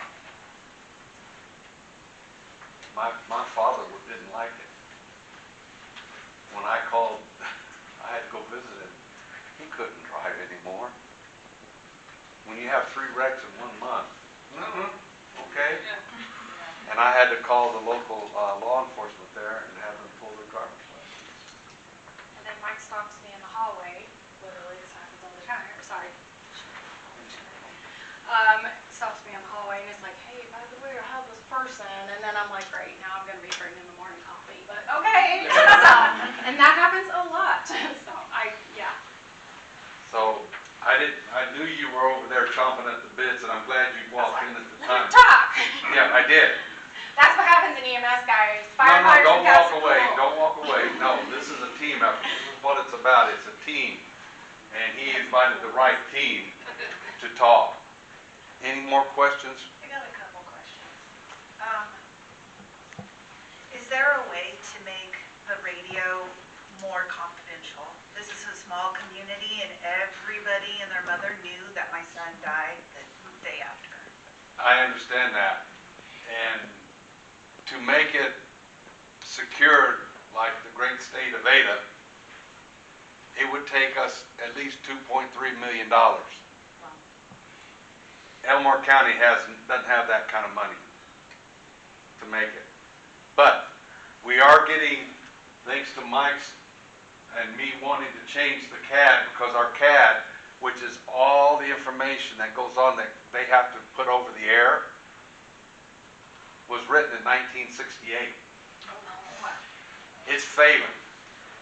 I just got the commissioners authorizing us to get a new CAD, and he went out and we kind of put our heads together and said what we would like to see it do. So a lot of this stuff is not going to go out over the air anymore. It's going to go to the PD and to the deputies' monitors in their cars. They'll enter the call, send it to the deputy, because we're going to be able to see who's in the area. They'll send it to them. They'll go on scene and stuff like that. Instead of getting over the air and running somebody, they'll be able to go to their car and run, if they can walk away from that person. If they can't, if it becomes life-threatening for that individual or us, they'll run it over the air. So it's not going to be a fix-all, but it's going to be less radio traffic. So we're trying to understand that, and I hate, a lot of people, how many of y'all know that I have a sheriff's Facebook site that I put things on, okay? That I put new hires, I do some press releases on there and stuff. I do not put that information on there because, one, you're just raising their ugly head about they're going to relive that situation again if I put it as a press release. And the newspapers call. Lord knows the statement is the worst. But they call asking me for a statement. I go, no comment, and I hang up. So I try not to do all that. Now the ones we do arrest that are criminals that I think the community needs to know, I do put on there with a little caption, they're innocent until proven guilty in a court of law. But suicides, I do not do a press release. Whether it's a child, an adult, or whatever. And I'll tell you one suicide that hit all the deputies. He's retired. He's a retired deputy. He's one of those adults that started losing his life. His things getting older. Drove up to Pine, out in the wilderness. And with a service revolver that was given to him by another county, took his own life. Didn't call in. It was called in as a missing person. My deputies rolled up on it. One of our family members now took their own life. So it happens all the time. We've all had, I've had to respond to people that I've worked with. When I was in the military, we were very close to security forces, and I responded out to a 19-year-old kid who did the same thing. So I completely sympathize with that, and I understand that that's hard to hear. And I can't speak for these guys. On the EMS side, we don't put that information out, so I can't answer that for them. I know that's hard to hear for a lot of us. And I come from a small town in Arkansas too, so. And unfortunately, right now with our CAD, there's some things that we have to put out over there for the deputies and stuff, and it hurts us. It hurts Mike having to do it, but that's the only way we can communicate. But we are working on changing that. Does that answer your question, ma'am? Yes. My other question was, is there any consequences for bullying? Because the bullies that were torturing my son didn't have any consequences. And I only had 6 months to file a claim against the school district. And for wrongful death, it's not worth his life and the trouble I would have had to go to sue the district. I understand. And that's what, remember at the beginning I started telling y'all we need better laws?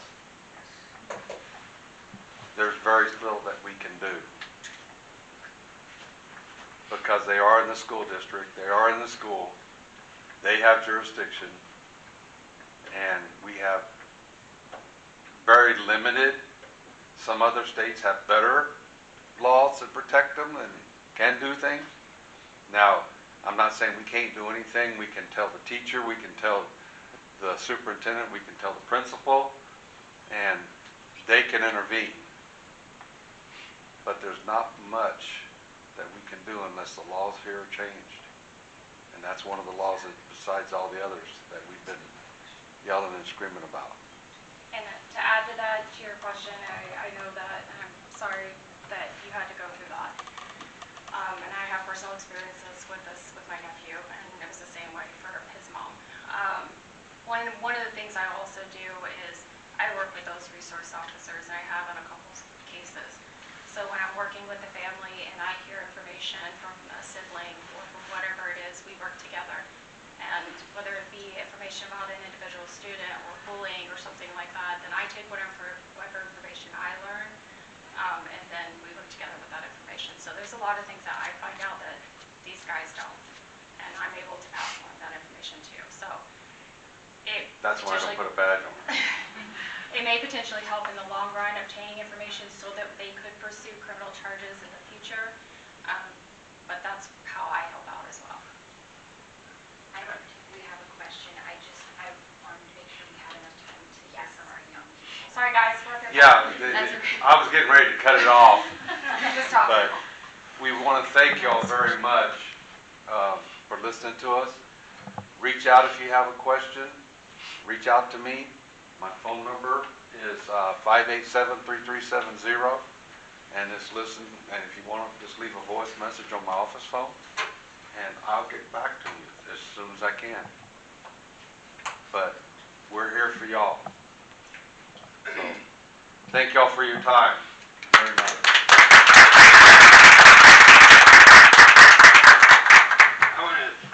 I want to throw in there too, as far as communication. The Bridging the Gap website, I'll put this information on there as well, okay, we'll get all that there so that anybody can connect to it, what the phone numbers are and whatnot. And I look forward to you guys being able to give me the information that you think would be beneficial for that. The other is we don't all want to talk to everybody, but there is a Bridging the Gap private group chat. And so if you feel like you need to just ask somebody a question, or like, you know, I'm a mom, I need to figure out what to do with my child, or you can get in there and talk. We just want it to be respectful and private. And we can get that out to you too. I'll put it on the website. Well, now our very patient youth would love to come up and answer and explain everything that they do. Mountain Home City Youth Council.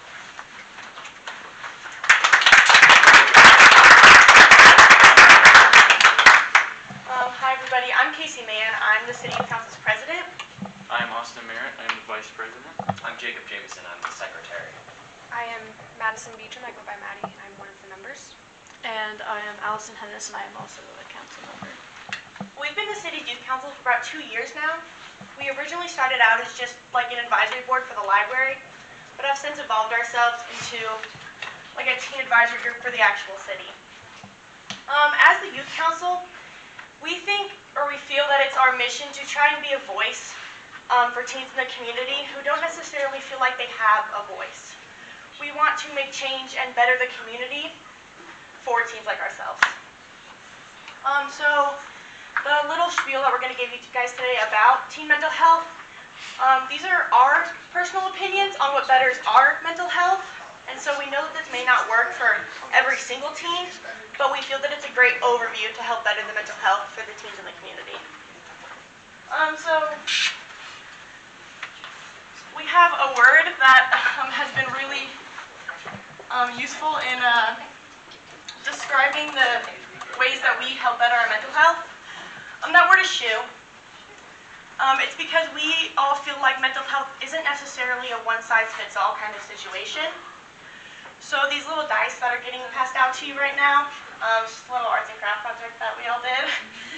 So you all have 4 dice, and so you have a dice that has 6 S letters, a dice that has 6 H letters, a dice that has 6 O letters, and then a dice that has 6 E letters.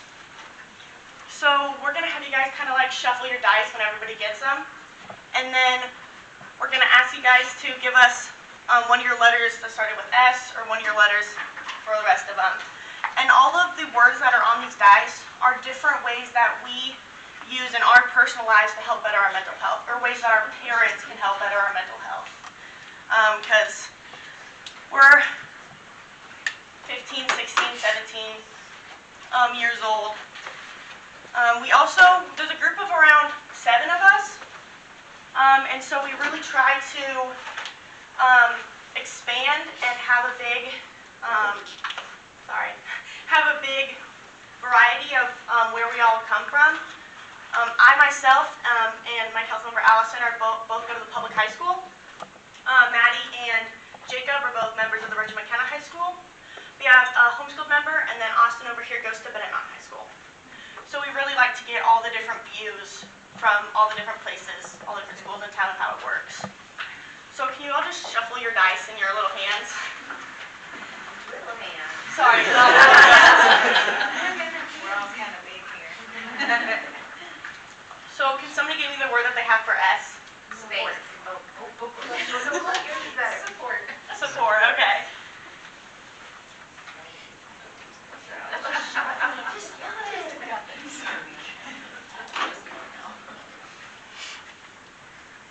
And then now for H. Home. Home.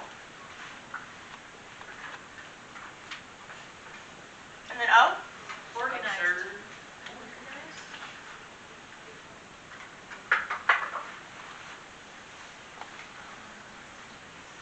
And now E. Engaged. Engaged. Engaged. Engage.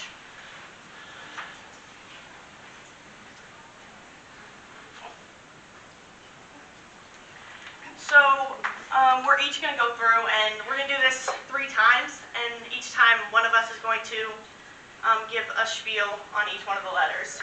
So I have S, and that's for support.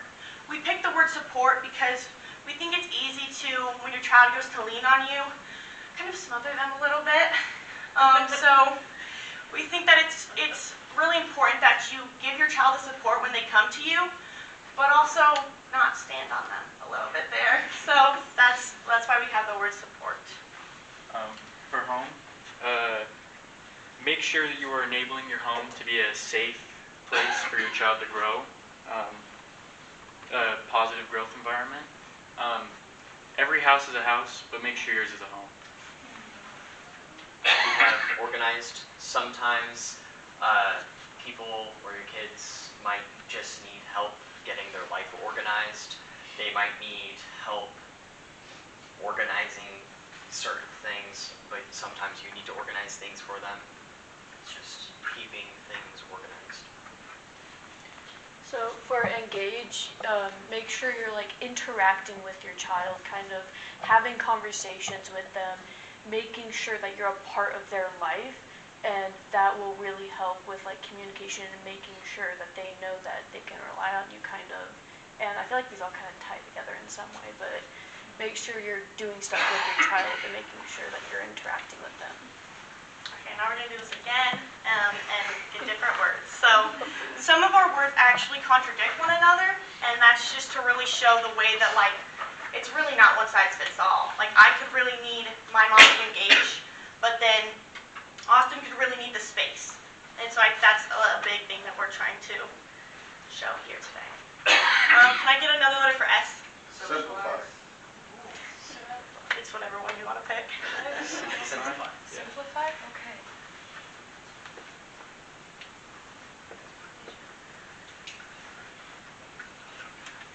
And then H? Here. Here. O? Opportunity. Opportunity.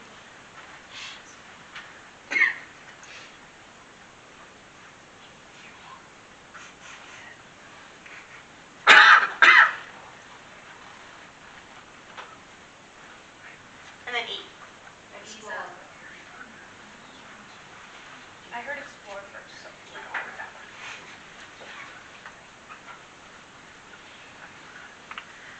So for S, we have simplify, and a lot of the times when you need to have tough conversations with your kids, things get really miscommunicated. And so we think that it's all really important that when you are having these tough conversations with your kids, you really try to like break down and make sure that you're not overcomplicating what you're trying to say, because that can lead to a lot of tension between you and your child that just didn't necessarily need to be there. For H, we have here. So to us, this word means to take how your child is feeling into consideration and really listen to what they're saying, not just listening to respond, but listening to help as well. An opportunity. Sometimes you need an opportunity, your kids might need an opportunity to do things. They might feel enclosed at home, or they might feel like this small community has nothing for them to do. You just need to show them the things that they can do, the opportunities for them to grow. For explore, kind of like explore different, like, once again, like opportunities or different solutions that might help your child, because once again, not one size fits all, and you need to be able to like find different options or whatever for them and just kind of see what works. Sweet, we're gonna do this one more time and then we will, we have some more stuff. For S, I will take your space suggestion that you said. Space? Yeah, space.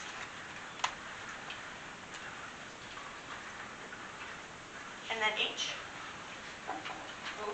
Hope. Hope.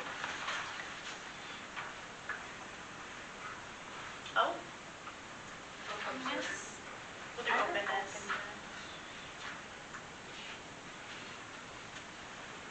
And then E. Effort.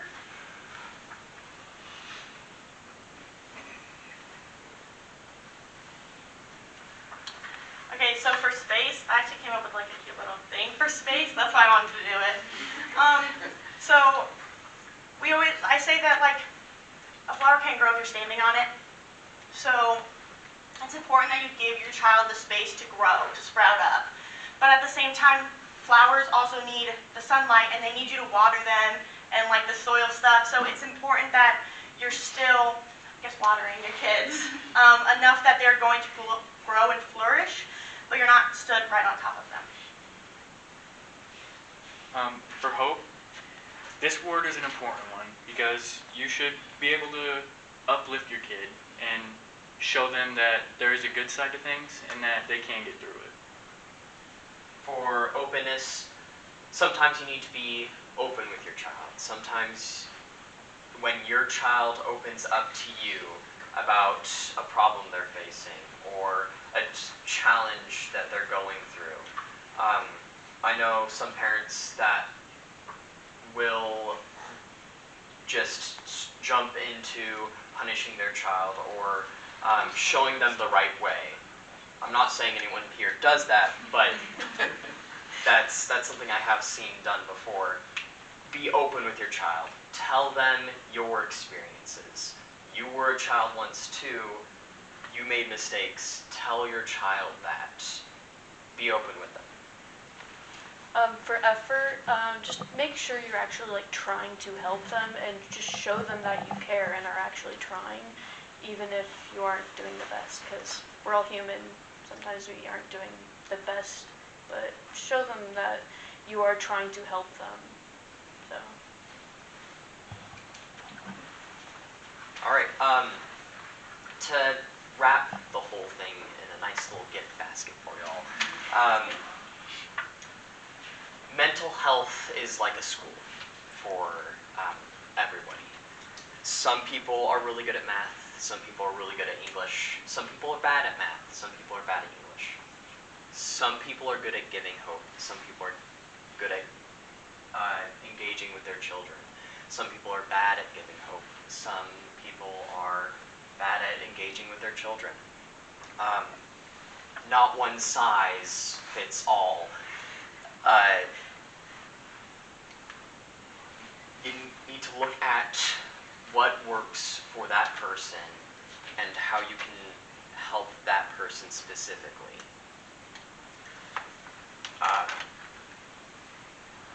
And I do want to say that this is just a general opinion that we have. We can't get every single youth's opinion. That's our goal, but that's humanly impossible to have every single youth's opinion. And we're just here to give you our general opinion on the matter. And we'd like to open to a Q&A. Have you done the little squares like this and the words that you're giving for parents to be able to help their kids? Have you recorded a video on any of that? I know that's something as we're out in the community that, the kids are saying, my parents don't know how to listen to me. The parents are saying, I don't know what to do for my kids. So it'd be good just to be a good little educational thing for parents, if you could, I don't know, just Facebook or Instagram, wherever. Yeah, we can definitely do that. We should go to our next meeting. I think it's like end of the month or something like that. Yeah. Yeah, is this meant to be like, if you're having a bad day at home, you have a set of these 4 cubes, we all have this different cubes or the same? They're all the same. Not everybody has one. The same words on it? Same words? Yeah. But if you could come up with a kit like this, Yeah. maybe to distribute to the students to take home, is the idea that like if you just can't figure out how to help yourself, you just roll them?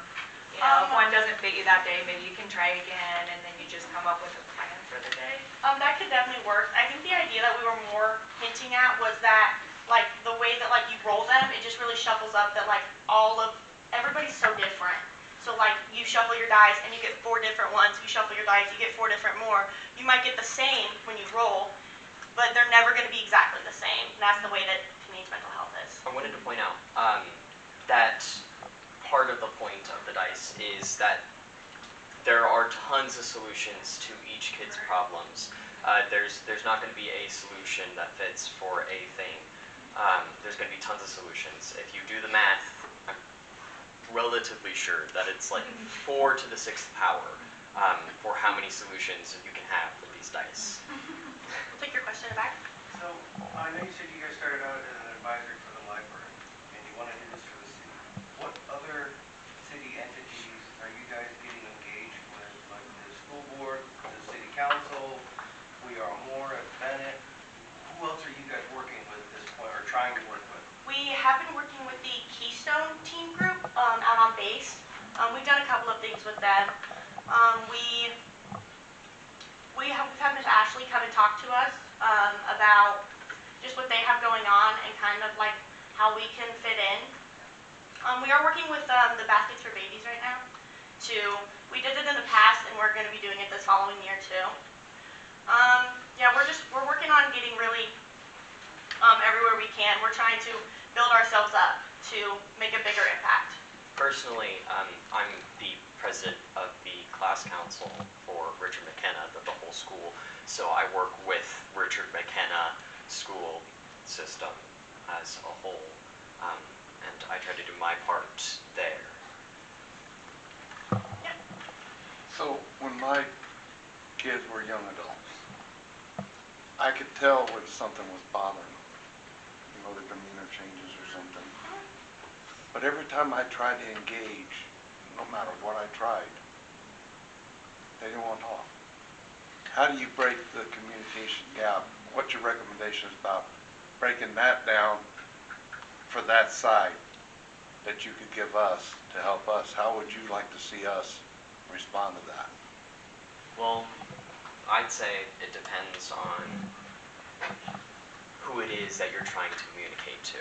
If it were me and I were to deny communication with another person, it's probably because I'm scared of that person. I'm scared that that person is going to have the power to shut me down, to not let me do the things I want to do anymore. But this is my daughter. Whereas if it were me, and I'm not wanting to engage with my parent, I just need space and a little bit of time to process it first so that I can communicate it to my parent or guardian or friend without getting it mixed up, so that we can all kind of understand and work through it together.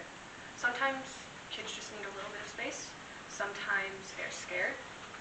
And For me personally, I think it's big on openness. Like, I think sometimes we don't want to talk to our parents because we see them as such a higher up. In some cases where our problems might feel less, or to piggyback off Jacob, we might feel like if we genuinely tell them what's going wrong with our lives, we might get punished. And so that's always kind of a fear. I think an important part is just letting them know that you are there and you're not going to like freak out or whatever if they are doing something.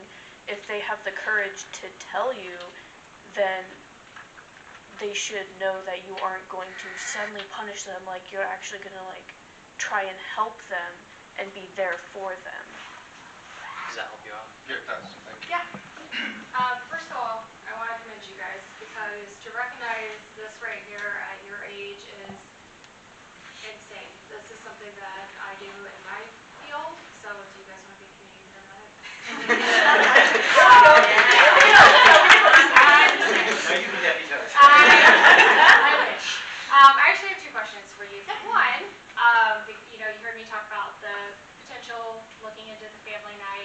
parent night. Give it some thought, don't make any decisions now, but I would love to invite you guys to come speak at that, because I think as, while I try this with my kids, and I have older kids, and I do the space, especially my youngest, I have to give her space before she'll come to me. But a lot of parents don't recognize that. So, and I think, getting us a bunch of adults up in uniform, sitting here talking to a bunch of adults, they're like, well, we're gonna make shoes up, perfect. I'm like, dude, I'm not. But hearing it from kids, I think would be so instrumental. So give it some thought. We definitely don't have to give some thought. We're fully in. Oh, okay. We need more places to speak, Yes. so this is awesome. I think Yeah, it would be we huge. love- I think it would. And again, I commend you for recognizing something like this, because that's huge. You guys are going to make great adults. My second question is this. Now, a lot of us in here were in high school, and a lot of us in here were in high school in certain time frames.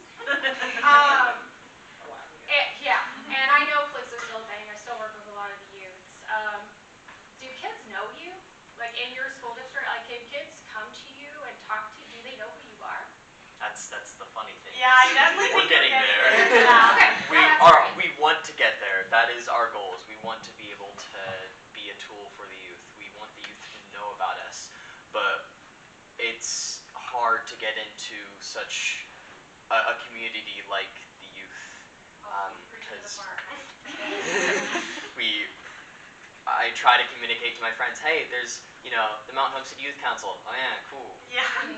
Cool, man. You guys rely a lot on each other. Yeah. I could see that also being, forgive me, I'm going to put myself back in high school. I was the emo kid in the corner. But I was always intimidated by the jock group, right? And so, would that jock group guy come talk to me if I was the county? You know what I mean? Do you experience that and lean on each other? That's definitely another thing about the diversity that we try to have. Like, we're all pretty much in different cliques. Like, we all have very different friend groups. And so I think it's kind of difficult because, like I said, we have such a vast variety of friend groups that the friend groups that I may have versus the friend groups that Austin might have, we're not too sure how to mash them all together to get them all to want to join the youth council, but we're trying. Need to. So it's just a matter of communication and openness, I think, that you guys have. And as long as the other youth members know that you're there to talk to them, I think that's great. So again, I commend you guys. This is awesome. I'm going to piggyback on that. This is so awesome to see y'all doing this. I would like to ask President if y'all would consider coming out to a training day to my deputies, because we get calls that my child's out of control. Can you come over? Well, it's not our place to raise them, but we have to go. We could use some of your advice on how to deal with breaking the barriers down. We would welcome you. I would set it up with my chief and get in contact with y'all and have y'all come out and do a training day with us. Yeah, we would totally be open to that. We're really trying to weasel our way into everything. I'm going to help you on that one. Do it. Weasel away. You have to bring the cubes, though, and I have to be there just to watch them play with these. Yeah, I take. That's going to be funny watching a bunch of deputies. Yeah. Do you think that sorry. Whichever one you guys can go. Go first.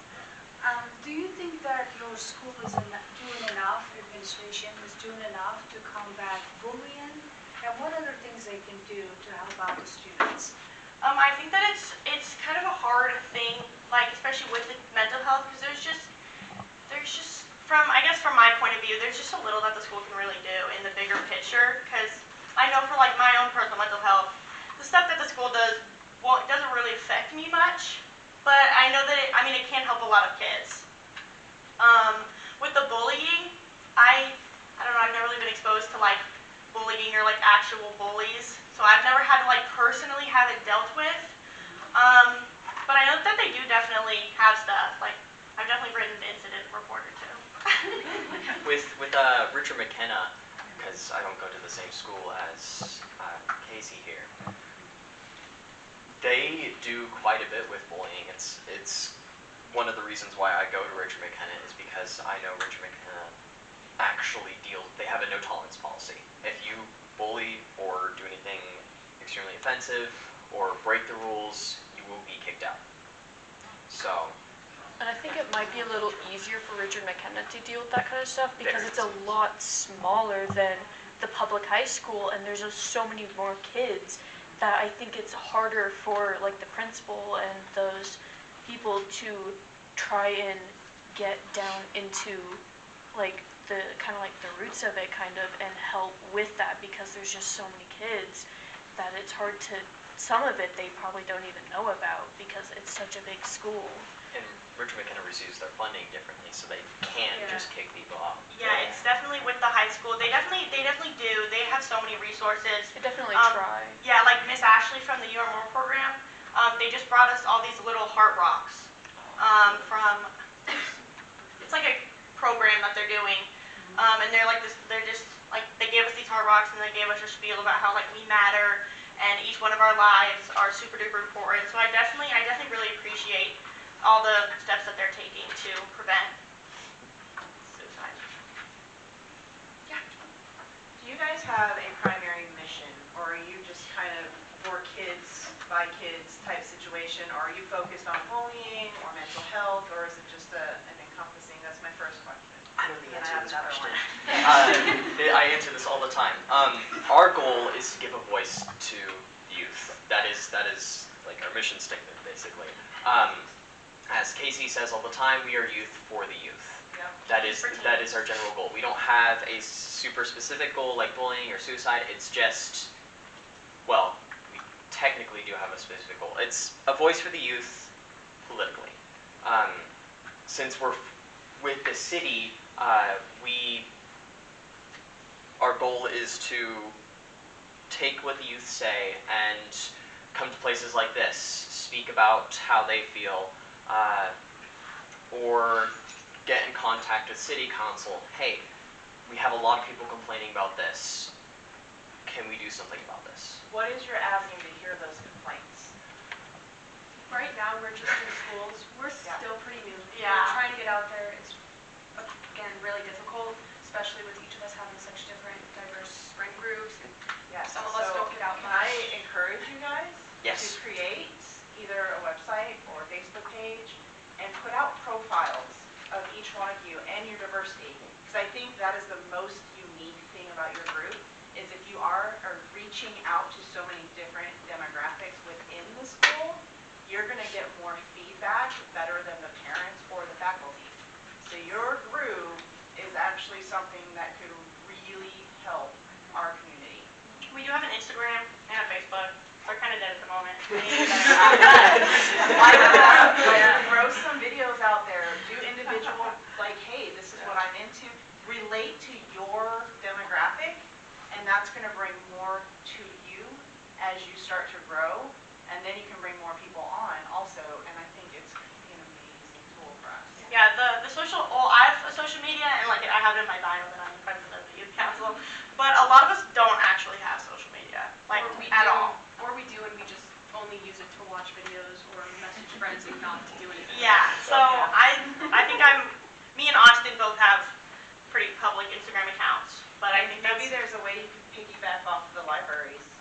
I mean, if it's concern for social media interactions with parents and whatnot, I know there's still stipulations for some parents, but if there's just a way that we could meet you guys, like other kids in the school know, like, I don't feel comfortable coming up and talking to you, but I know I'm going to have a connection with you, so I'd love to talk to you some way.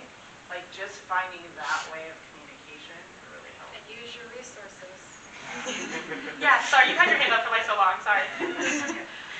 My question was, if you guys got into the schools, even the younger schools, and talked to the youth to get their input, so that you guys can then bring it to the adults, so that we know we can understand so much more with you guys, because you're so very young. We are definitely trying to get there. Like I said, we're getting great stuff here at the moment where we're getting to go out and do more things, which is where we are trying to take ourselves to be able to go to the schools and really get that one-on-one with the kids. So am I hearing that you're open for support to get yourself out there on social media? Yes, we are. They need a social media manager. I'm supposed to be it and they're really bad at it, but. So, my name is Nikki Stronetta. I do work for City Hall as a communications specialist, but I also have an LLC in digital marketing. I've been doing it for about 4 years. and I've actually been looking for an opportunity to like give back as like, I don't know, a volunteer organic process of that. Well, thank you so much. We will definitely be reaching out. Our Yeah. social medias are kind of dead comments. And I want to parrot what she said. I am the lonely duck at health fairs all the time. You guys are always welcome to come piggyback off my booth and provide your information and get that stuff out there. And I mean, because you'd be surprised how many blood pressures I do with kids. But, you know, I'm just saying, like, you guys are always welcome. Use your community resources, myself, the sheriff, and all these different things. I can't promise I'm going to get you in with the medics and the EMTs, so I'm just going to tell you that right now. But it would be great for you guys to do that, and I don't expect you to know that, like, you know, City Hall, and I don't expect you to know that, but I am personally offering that. Yeah, I'll definitely be getting, sharing numbers. And I don't do social media, sorry. You're just going to have to give me a good I wanted to give you some information because I was so impressed when you spoke at our last meeting about how it's really hard to know what adults to trust because of the laws in Idaho.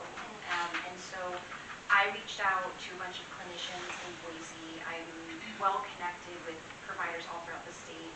And there are a lot of providers who are actively trying to either help change laws or we're doing some sort of advocacy. So please don't feel like you guys are just sitting in the water. There's a lot of stuff happening and I'm pushing for that. And as I get more updates, I will continue to give those. Thank you so much.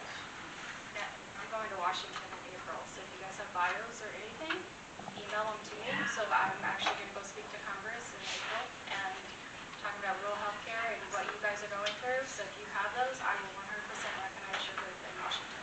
We will get on that. Does anybody else have any more questions? I just have a comment. So on March the 11th at the high school is Tom Ballard, and he's the You Are More at 6:30. I believe it's in the gym, but he's the one with the heart rocks. Sweet. And your activity for your parent night can be having the parents make those to take them home. Oh, that's Just a thought. Otherwise, they won't have a Forgot crap to do it. Take it while they're at bed. I still think her and I approve that. I'm sure I guess you only need one set of kids at home. You don't have to have as many kids. We could also probably get a parent night. I could talk to my beautiful mother over there to get me a parent night at the library. Oh, that'd be fun. I just want to commend all of you guys for your courage and your bravery. I think it's amazing to see. Thank you so much. And you guys will be role models for so many more students. Great job. Another thought.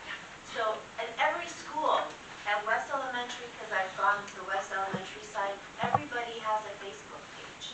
So you could create something that they could share on their, on their pages, and that could really get you out. Definitely need to get on that. What? We need our own Facebook page. We do. Facebook's for old people. Yeah. I can't even get Facebook on my phone. No, well, let me. I'm not classified with that, by the way. That's where she's gonna help you. Yes. What? Just No, her. Yeah. Don't trust me with your social media, trust her. Does anybody else have any more questions? Thank you.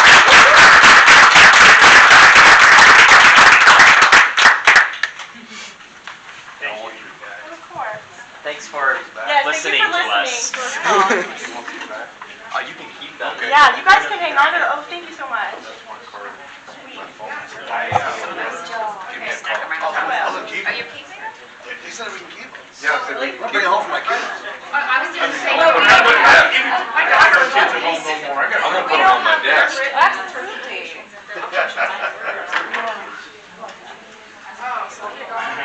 They're better than Webster. Well, I want to thank all of you guys for coming. Spread the word that we're out here trying to, well, we are. This is amazing. Do we have a few minutes? Sure. Could I step want- up and announce? Sure. Is that okay? My name's Chelsea Sermack. I'm here today. I'm just going to be honest, like, you're my people. I don't know what it is about my life, but, You know, I've been struggling with my mental health my whole life, but just feeling complete and whole and being able to be happy. I have been raised in Idaho, also lived in California and Oregon and North Carolina. I'm a wife of a veteran. He has PTSD. It's definitely shaped our life. I have a really good friend here in town, Tiffany Durant. Some of you might know her. She's trying to open a community center here in town. And part of her heart opening this is for mental health. Particularly, her heart is soft for moms or stay-at-home parents who really only have conversations with their children all day. And sometimes just coordinating that play date with your friend can be hard because you're worried about cleaning your house and it's got to be perfect for them to come over and whatever. So sometimes you find yourself isolated. And we found ourselves pretty isolated after COVID, I think. So the idea of her community center is geared towards moms with small children. And it would be very beneficial for the homeschooling group, where they can just go in and have a play date. It doesn't really have to be planned. There's no prep work. There's no wind blowing. There's no rain. It's not too hot. We're in the building. It's comfortable. There's things to do. It will be encouraged to put your phone down and either talk to the other parents that are there or play with your child. And all the activities will be very interactive with your child.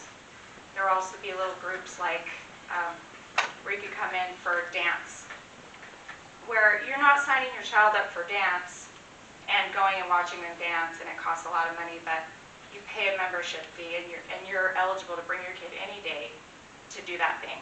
Now you can get in there for 20 minutes, 30 minutes, these are short little spurts of fun, but you can interact and dance with your kid, and you're not paying for that. It's all bundled in with your cost. Beyond the things that she wants to plan during the day, during opening hours, we had talked about creating a space for parents in the evenings for support groups. That's where I come in. That's where my heart is. A support group, well, a need that I've been feeling in the community is when I hear of specifically the teen suicides. I feel helpless in that moment. And I'm thinking of all the other parents in Mountain Home who are hurting. And I know recently I got an email with the most recent situation, got an email from the principal at the high school saying, they don't give a lot of details, but they say, hey, we're here for your kids. We're set up in the gym if they need to talk, etc. So it's like, well, are we just coming up with ideas of what to do when this happens? How we deal with the aftermath? Are we coming up with prevention? But I know, as this goes on and on, I want a big building. I want a spot where I can come in and be with all the other parents. Say, oh my God, I cannot believe this happened. And I want everybody's voice to be heard. All the ugly feelings that we have inside of us, we need to be able to say them, and everybody can validate it. Yep, your son bullied somebody and they took their life. That bully's gonna hurt too. And maybe they should. They probably should hurt, so they don't do it again. But I feel, especially after the boy Nick died, there was like an anti-bullying thing going on. Everybody wanted to wear orange. I mean, I felt so helpless. It was like, we need to organize something. We need to go out and support these people. But it felt like you had to jump on one side or the other. And I think that's wrong. And so, I'm really glad I came here today. Definitely found my people. I personally, in my own life, feel very judged by my own family for struggling with my mental health, and I think it's just because how they were raised. And they think they're weak. And, it's pull up your big girl panties and move on. And for me, that's just never really solved my problem.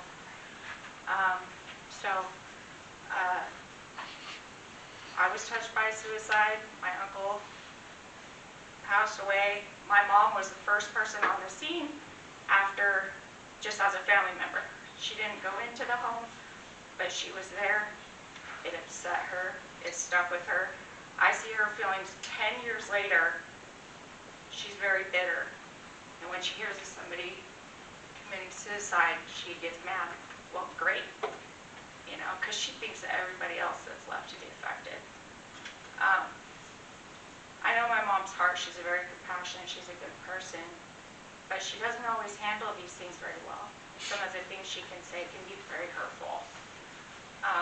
But that's her feelings. And she has to process that, and she has to learn maybe what's right about her feelings and what's wrong and how it's going to help the world and how it's not. So anyway, I just hope that I can rise up out of my own self-doubt and really become a good member of the community that can help. And I know Tiffany's had a hard time getting support for her community center. So if anybody wants to help the Durants, there's a little scan code on the watering hole down on Main Street. It's between Evie Salon and Valley's Pizza. But she's really trying to do good things. And her building is 5,000 square feet. There's a downstairs. I feel like I've asked her, and she said if there is a death, a suicide in town, you know, us moms, we can go there. And I found that really encouraging. And I hope that's just, I hope we're just making steps towards progress here. And I agree that Idaho needs a lot more laws and regulations. And sometimes, you know, we think we're free, but we're really, you're free to drown sometimes because you need resources. So anyway, I just really wanted to get that out there for Tiffany while I was here today. So, Are you open for any questions? yeah. What exactly is it funding that she's waiting for to get the watering hole up and running, or Yeah, is it there is a any? nonprofit, so she's gotten some grants. The biggest grant she's gotten, I believe, is Idaho Power, which really doesn't have anything to do with like mental health. Well, I've been in a community couple of support. meetings this week. It seems like there's so many different organizations trying to do the same thing. And so we're talking about a parent night and having the kids come. And now we have a location that we can turn into a fundraiser to maybe help her get going further. That if even That's if why- it's by donations, like if Yes, we have people she did. show She up. tried to get $100,000 from the community. That was her goal. She So this is got the like first I've three. ever heard She about got it. like 3 or 4 donations. And I'm also. Yeah. So It was on, I saw her stuff on Facebook. Yeah. It was prepaid membership. okay, yeah, she's been getting some help with grants. But when you said parent night, what that's kind of why I stood up, because she wants to have a monthly family event. So if you buy the membership, it's $50 a month. Up to 5 kids can come in there any time of the day and play. It's just mostly to keep the lights on, you know, is what we need for the community. But the building is being renovated and stuff like that, so they have their hands full just getting it up to speed that way. But they're very entrepreneurial people. I don't have that skill. But I just have a passion. I just want to thank you guys all for being here. Thank you.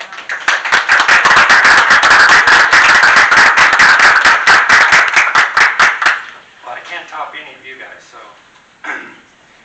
But you did say exactly what Bridging the Gap was about. I was thrilled when I saw this then. I was like, I can't believe this. This is what I am trying to do, and so good to see you guys all here. The actual logo itself, the top half is blue and purple, which are suicide colors. And the bottom half is orange and blue, which is for bullet. And it's just bringing us together to talk about it, so thank you. Anything else? Sir. Just two things. First, have you talked with Youth Rising to have them come in, because I know that's one of their things that they deal with specifically, that they have on their advertising is mental health screenings or drop-off screenings for kids. Have you talked to them to maybe have them come in? I've talked to her. I've talked to Heather. Yeah, Okay, she's but- actually been here. She was here last Okay. gathering, and I'm happy to do that again with them, because, but yeah, yes, they've been here. What do you see that we can do to give them more I have no exposure? idea what they really do. I've seen very little on their Facebook page, and I know what they offer. I think as they're far a as what's bigger there. group, though. Yeah, they are national, I think. Yeah, national. They're part of a bigger group, but they provide like after-school things for kids to do and like peer support groups. Counseling if you need it. Counseling if you need it, games, parties.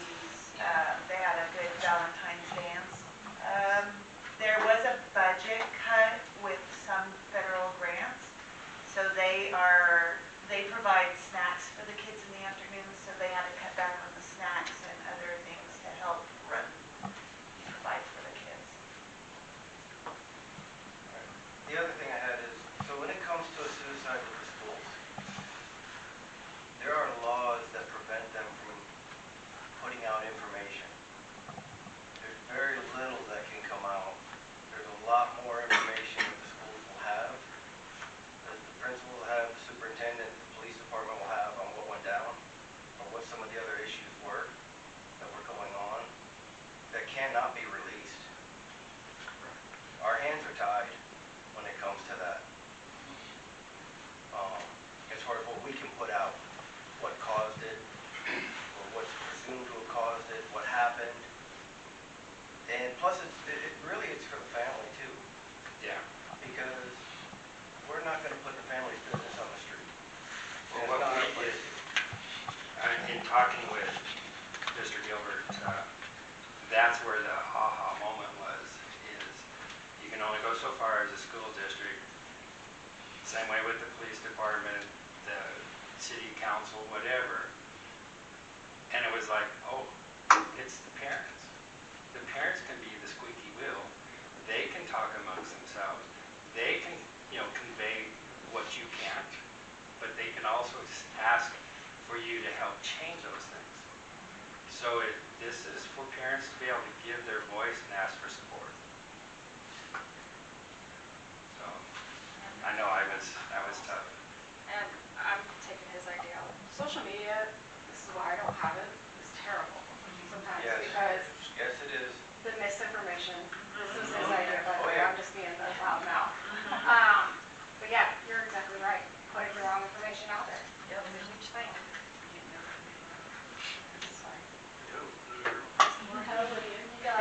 I mean, I just want to say that it's really not teachers and the school's job to take care of the mental health of our children, and it's not the sheriff's job. It's our job. It's our job not to take care of ourselves if we're struggling. It's our job to take care of our kids if they're struggling. It's not their job. They are supposed to be teaching math and science and art. That's what they're there for, and so, we have to, as parents, we have to come flocking in and do something.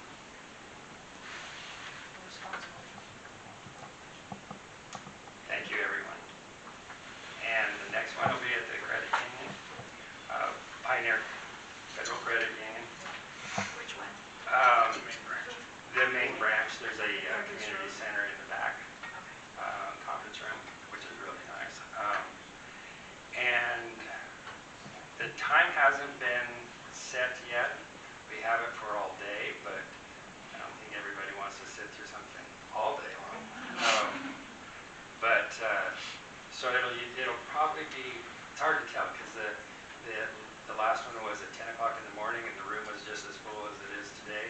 So we're still learning on what works good for everyone. Nothing ever works the same for everyone, but it's going to be there. I'm sorry, did I say what date it was? April 5th. April 5th.